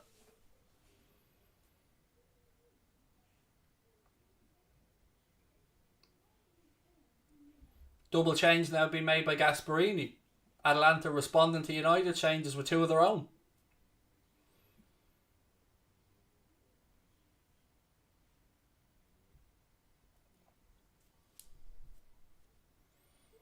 Thoughts on Steve Bruce's sacking? I agree that it was handled horrendously. He deserves more respect. Whether you think he's good enough long term with the club, fair enough, I get that, but he's a proper footballing man, Steve Bruce, and he deserved to be treated with more respect, in my opinion, than he was. Any update on Thiago? I think he should be back with Jazz, at least available for the game on Sunday. Himself and Curtis Jones obviously didn't travel over to Madrid. What other sports am I going to cover? Boxing, most likely.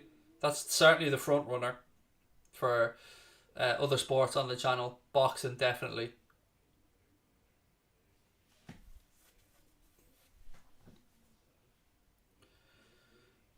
What are my thoughts on Keita? I spoke about them at length earlier on, mate, on Anfield Agenda. I feel it wasn't good enough from Naby Keita last night. His goal was exceptional. Defensively, he played a part in the two goals that we conceded, but I don't want to see him used as a scapegoat. I also think it's very unfair to judge a player if he doesn't get a chance to play 5 or 10 games in a row and really get into a rhythm.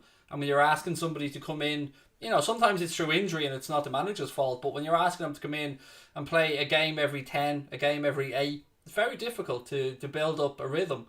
But sometimes that hasn't been just down to the gaffer, though. Sometimes it's been down to his unavailability through injury. How about UFC? I'm a very casual UFC fan. There's far too many martial arts involved in it for me to really get a grasp of the intricacies of it. Whereas with boxing, I feel like, it's a sport I shared with my dad growing up, and I've been around a lot of boxers in my life and in a lot of gyms and stuff through friends of my dad's and that. Oh, here we go. Oh, just a little bit ahead of Ronaldo. I thought that was it. I thought that was going to be the equaliser. Rajal said, if he can't stay fit this season now onwards, I definitely think we need two midfielders. I think it's a fair point, Rajaz. I mean, we've been very patient as a fan base, I think, with Naby Keita, because we see the potential that's there, but at some point we do have to say to ourselves, has this just not worked, or will it not work?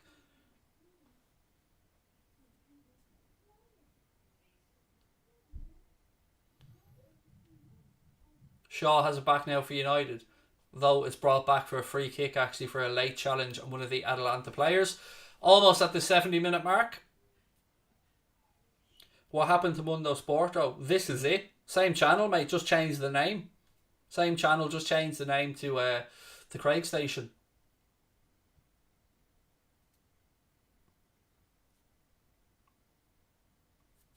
Again, though, don't forget, if you are enjoying it, please do hit that subscribe button, folks. Be lovely to eventually get 2 channels to 100k. So if you're enjoying it, please do hit that subscribe button. Drop a like in the video as well.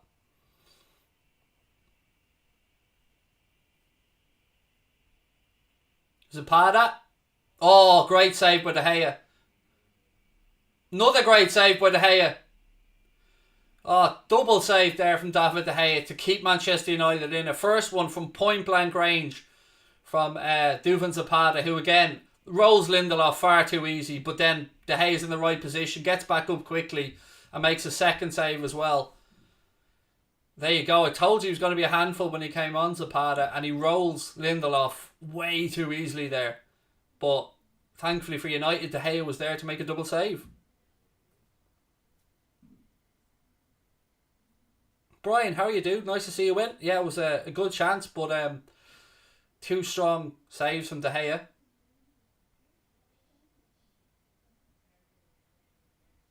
Oh, another chance for Atalanta, but this time it takes a nick off one of the United players and goes over, and it's a corner now, right hand side to Atalanta.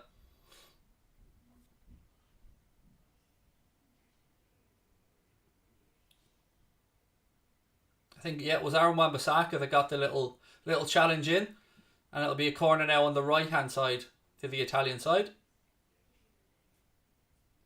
Defensively with Jazz, I agree. We haven't been good enough this season. If we can shore up that defence a little bit, we're certainly scoring enough goals. So, yeah, it's certainly something we need to keep an eye on. Well done, Ryan. Did you enjoy that little comment you managed to get in there for a second, Ryan? Here comes Jadon Sancho now. I mean, Baldy as a slag, mate. I mean, fuck me. It's up there with the Ole Gunnar Solskjaers of put-downs, mate. Unfortunately, Princess, I can't see you from behind your fake little account there with your little bitchy fucking, I don't know, 5-year-olds avatar. I don't know, mate. I'm presuming it's a fucking Teletubby or something. Don't stop annoying me, mate. I'll make you call me Da.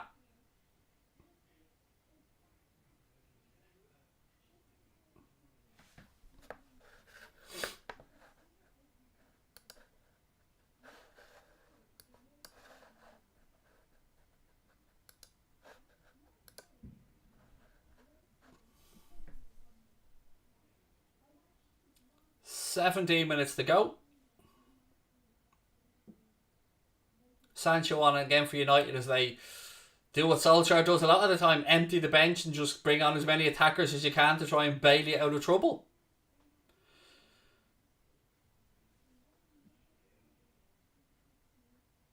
Corner to United now, right hand side. Sancho wins the corner there. Goal for Bayern. Will this one finally stand? Leroy Sané with the goal. Fernandes taking this corner for United, right hand side. Ball in. Maguire, as I said earlier on, gets on the end of it again.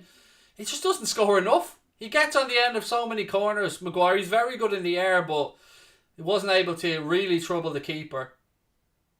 He got a good leap as well, but keeper did well to hold on to it.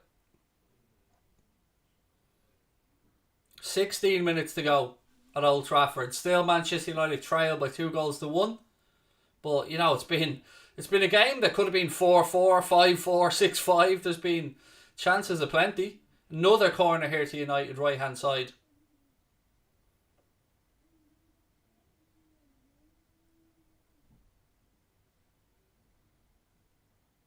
United try and take it quickly.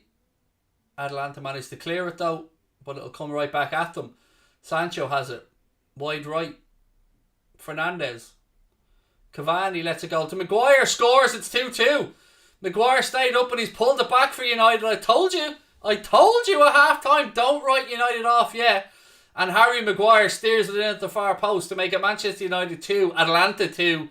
And again, I told you, don't rule them out of this yet. It's 2-2.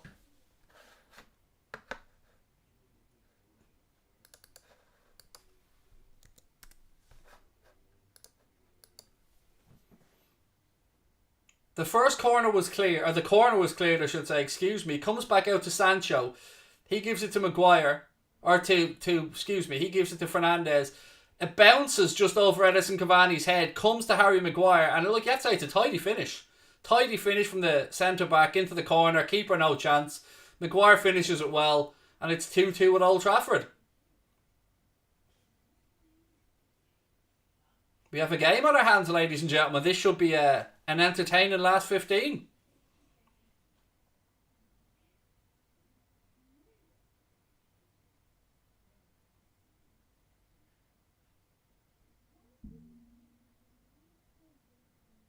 Game on. Let's see what happens here last 15. Aaron Wan-Bissaka now wide right. Gives it to Sancho. Sancho back to Paul Pogba.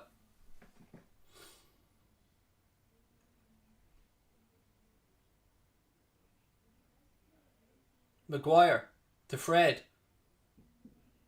Lindelof.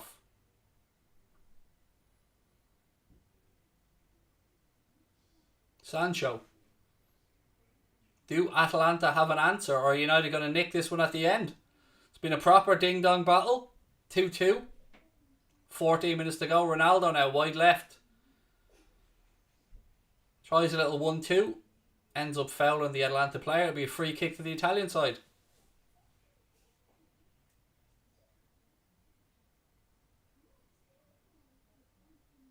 Gasperini trying to get some instructions onto his men there. He won't be happy seeing a 2-goal lead squandered. But they are a team that will always give you chances, Atalanta, because they play attack. And you're always going to get space in behind.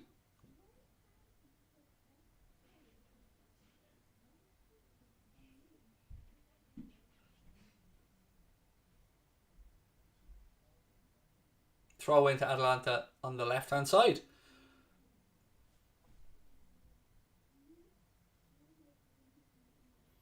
It was a very, Carl said sloppy goal, but fair play out to Maguire for pouncing on it. Yeah, it was a good finish. It was a very controlled finish from the centre back. Another throw in to Atalanta.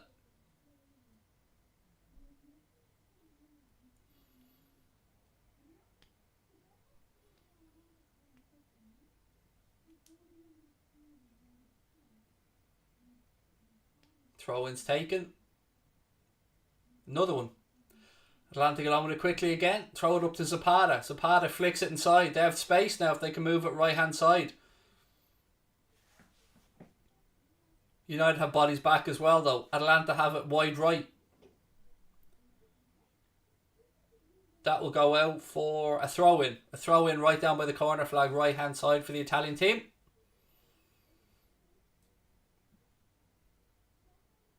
Zappacosta to take it.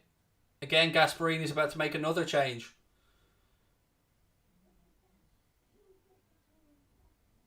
Maguire steps in, clears it for United, but gives it straight back to an Atalanta player.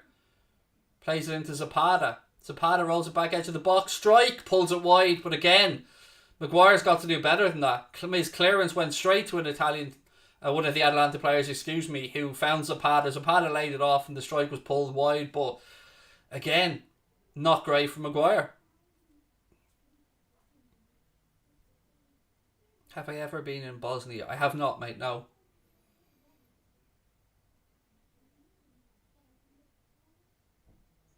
I was in the old Yugoslavia at one point, but it would have been, I think, Croatia now, the part I was in.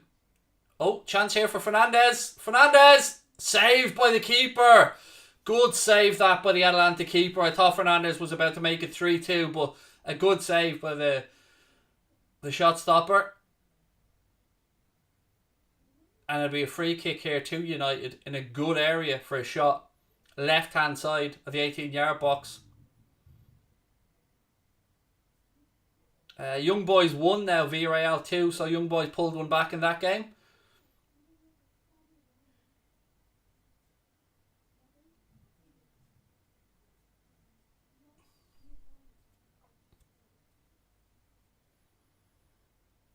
Here comes the change from Gasperini. Coupenayers going off to be replaced by Pizzella, or Pizzella, I don't know how you pronounce it. Giuseppe Pizzella, or Pizzella, I don't know how you pronounce it. Ronaldo, again, sets the sights on this one.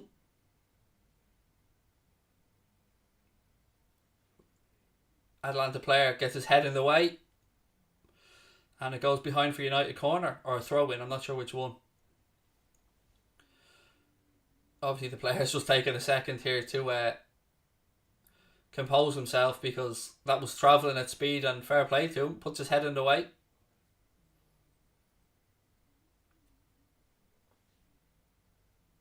He's back up. United take the corner.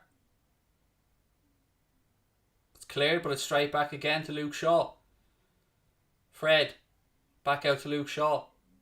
Cross in from him. Ronaldo with the header, and it's 3-2 to United. That's why you pay the big bucks for that. Cristiano Ronaldo in the penalty area completes the Manchester United comeback. And it is Ole Gunnar Solskjaer's men who lead now by 3-2 with an excellent header from Cristiano Ronaldo. You just got to say, that was quality.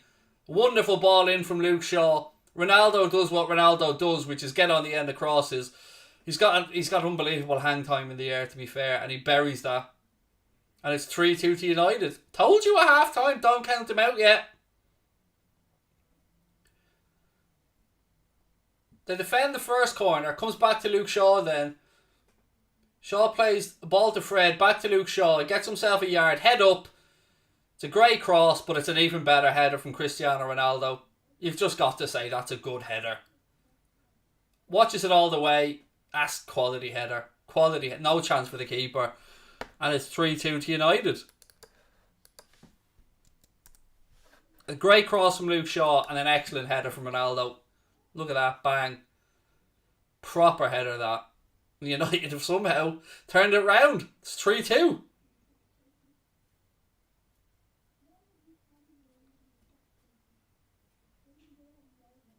Now it's over to Atalanta. What have they got left? Shaw's gone down with an injury here.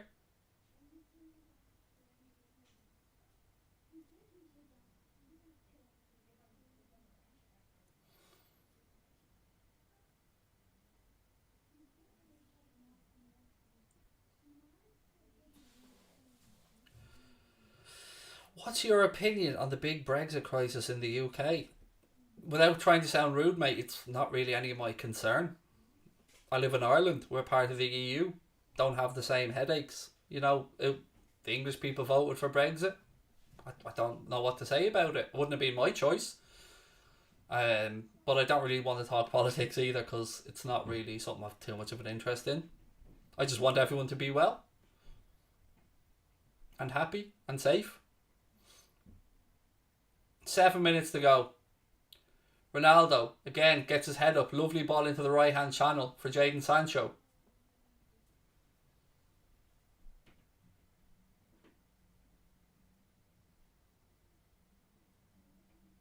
Will this buy Solskjaer a little bit more time? Because again, you got to say, like, it was no attacking or no tactical masterclass from Solskjaer. He emptied the bench and just brought on every attacking player he could, and it came good. But you still have to say, as a United fan watching this, it's it's just more of the same. How many times can individual brilliance or attacking players bail out a manager's inept tactics? Because make no mistake about it, Solskjaer is a fucking horrendous manager.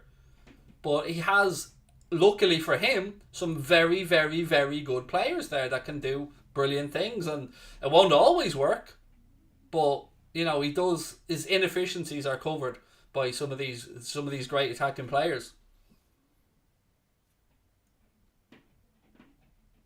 And look, whatever we say, that was peak Ronaldo, wasn't it? That was prime, hanging in the air, burying the header, Cristiano Ronaldo. Great cross from Shaw.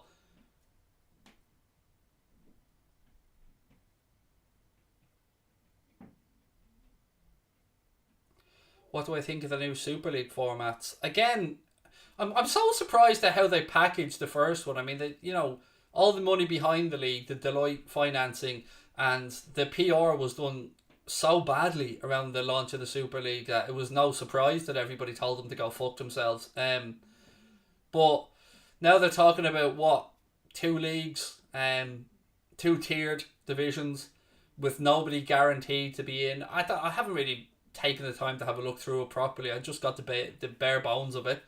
But look, I don't want. I want what's best for football fans at the end of the day, and I think football fans are the ones often forgotten about in this because all these decisions are just made around money, not with the best interests of football fans at heart. It's all about pound notes at the end of the day, and if somebody gets a sniff of a pound note, they'd sell their fucking child to get their vision pushed through if they thought they were going to make a few quid, and it all stinks to me, to be honest. Super League, UEFA, they're all fucking as bad as each other.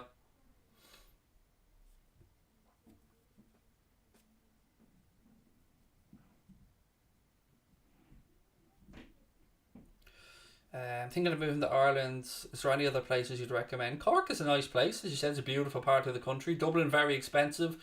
Wexford, Mullingar, any of the commuter towns, I'd say, probably decent enough. In Ireland, you're never that far away from anywhere. I live in Wexford, which is the southeast, and I'm only about 45 minutes away from Dublin.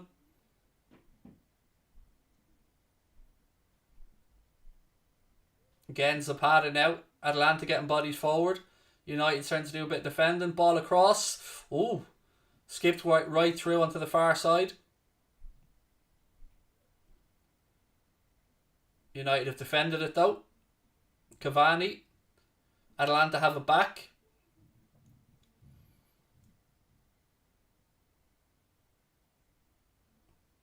Oh, Cavani wins it back and then gives it back away. And that'll be a corner to Atalanta. 3 minutes plus stoppage time to go. Waterford's another good shout. Yep, I've never been to Kerry, David, so I can't speak to Kerry myself.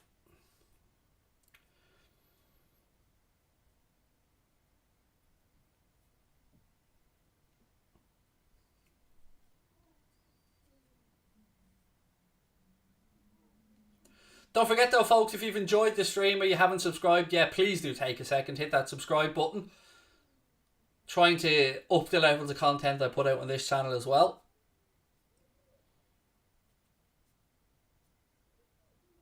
Substitution here for United. I think Fred going off with I think it's his hamstring by the looks of it.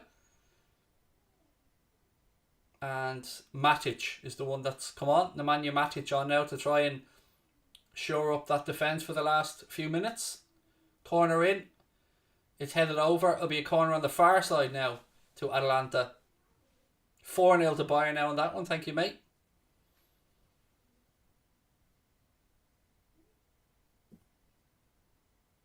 Two minutes to go. Is there another twist in the tail in this one, or is it going to be another dramatic comeback at Old Trafford?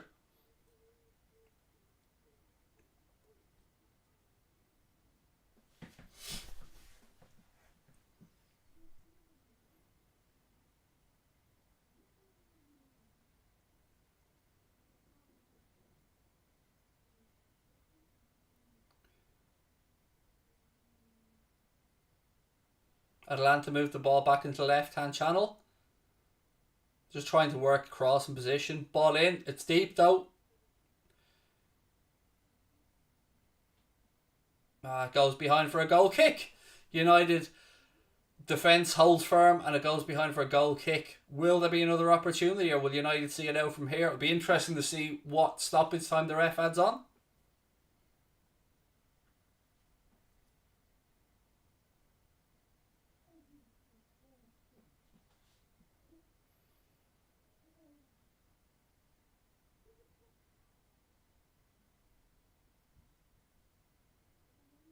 It's been a whole load of goals this week in the Champions League, hasn't there? Both nights have seen plenty of goals. 3-1 to Villarreal in that game.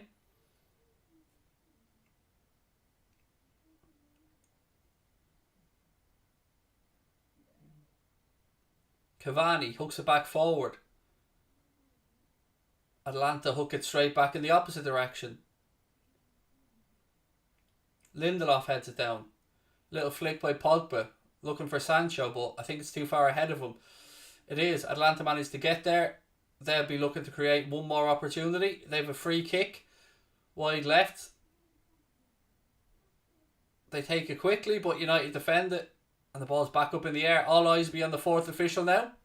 4 minutes. 4 minutes of additional time added on at Old Trafford.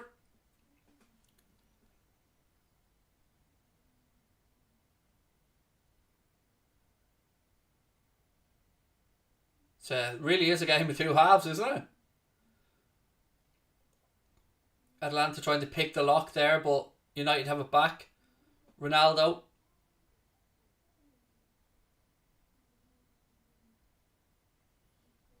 Yeah, get up, mate. You were touched. Let's be fair about it, Ronaldo. Get up.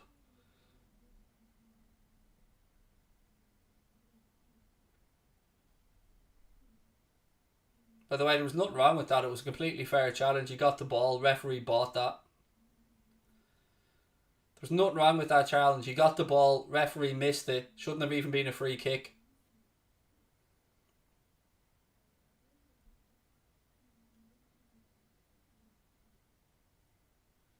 We've had 1 minute of the 4. Lindelof launches the free kick long diagonally towards the corner flag left hand side. Cavani does well to win the ball. Shaw back to Matic. Again, a lot of people will say that United got off the hook again, but I say, like at Anfield, it's in the DNA. You know, it's no accident that United and Liverpool can do this in Europe. It's no accident that even at 2-0 down, the will is there from the crowd, from the players to turn it round. It isn't an accident. Both clubs, they have form, and even, we've seen it with Liverpool as well over the years. As much as I want to, pull apart Manchester United's tactics and stuff, you've got to give credit and say, it's no accident that this happens time and time again, just like it's no accident at Anfield when Liverpool turn it over.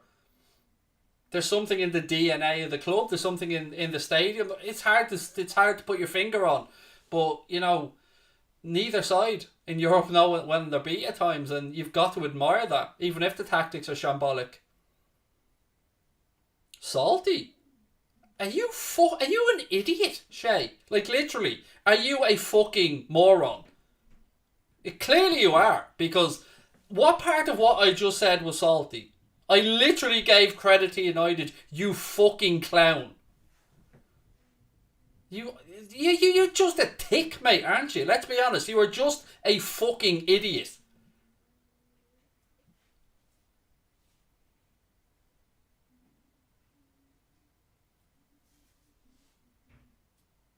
Nothing that I said there was salty, mate. Nothing. I actually gave United credit. You fucking dope. Honestly. People like you, mate, are a fucking pain in my hole. Having to deal with fucking cabbages like you day after day when there's thousands of lovely people. You really are just a fucking arsehole, mate. An arsehole. Even your name is shite. Shay Smith. You've a fucking double name, mate. Both of them are surnames. Now fuck off out of my channel, you gob shite.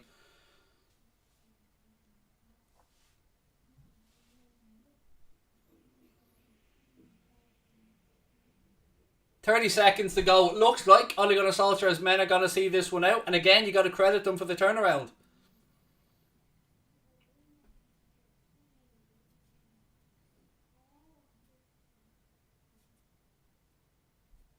I think if I'm right in saying this moves United up to second in the table, let me just check. Actually, it puts United top.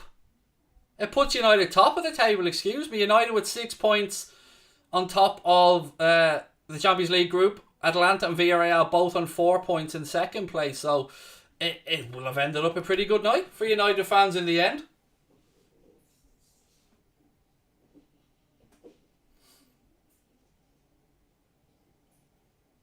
Last chance here for Atalanta. They've got a free kick wide right. If United can clear this, the job's done. Good ball in down the side. Another chance to get a cross in. It's cleared away. Referee has a look at his watch.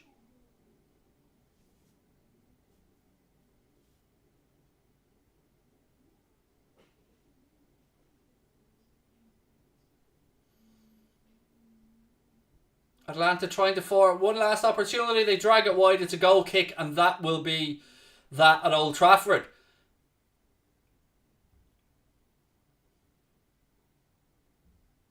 The referee blows up. It is all over. Cristiano Ronaldo's header is enough to get the point for Manchester United. They've turned it round from a 2-goal deficit.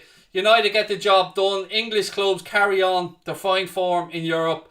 United get the win from 2 goals down, and it sets up a massive game at Old Trafford on Sunday. Liverpool coming to town. United will take some heart from this one. Roll on Sunday, ladies and gentlemen, and may the best team win. Look, it's been lots of fun this evening. Thank you guys for tuning in. Hope you enjoyed the watch along. I really had fun as always. Do hit that subscribe button. Drop a like on the video as well before you head off. And yeah, have yourselves a lovely evening. I'll talk to you soon. Bye bye.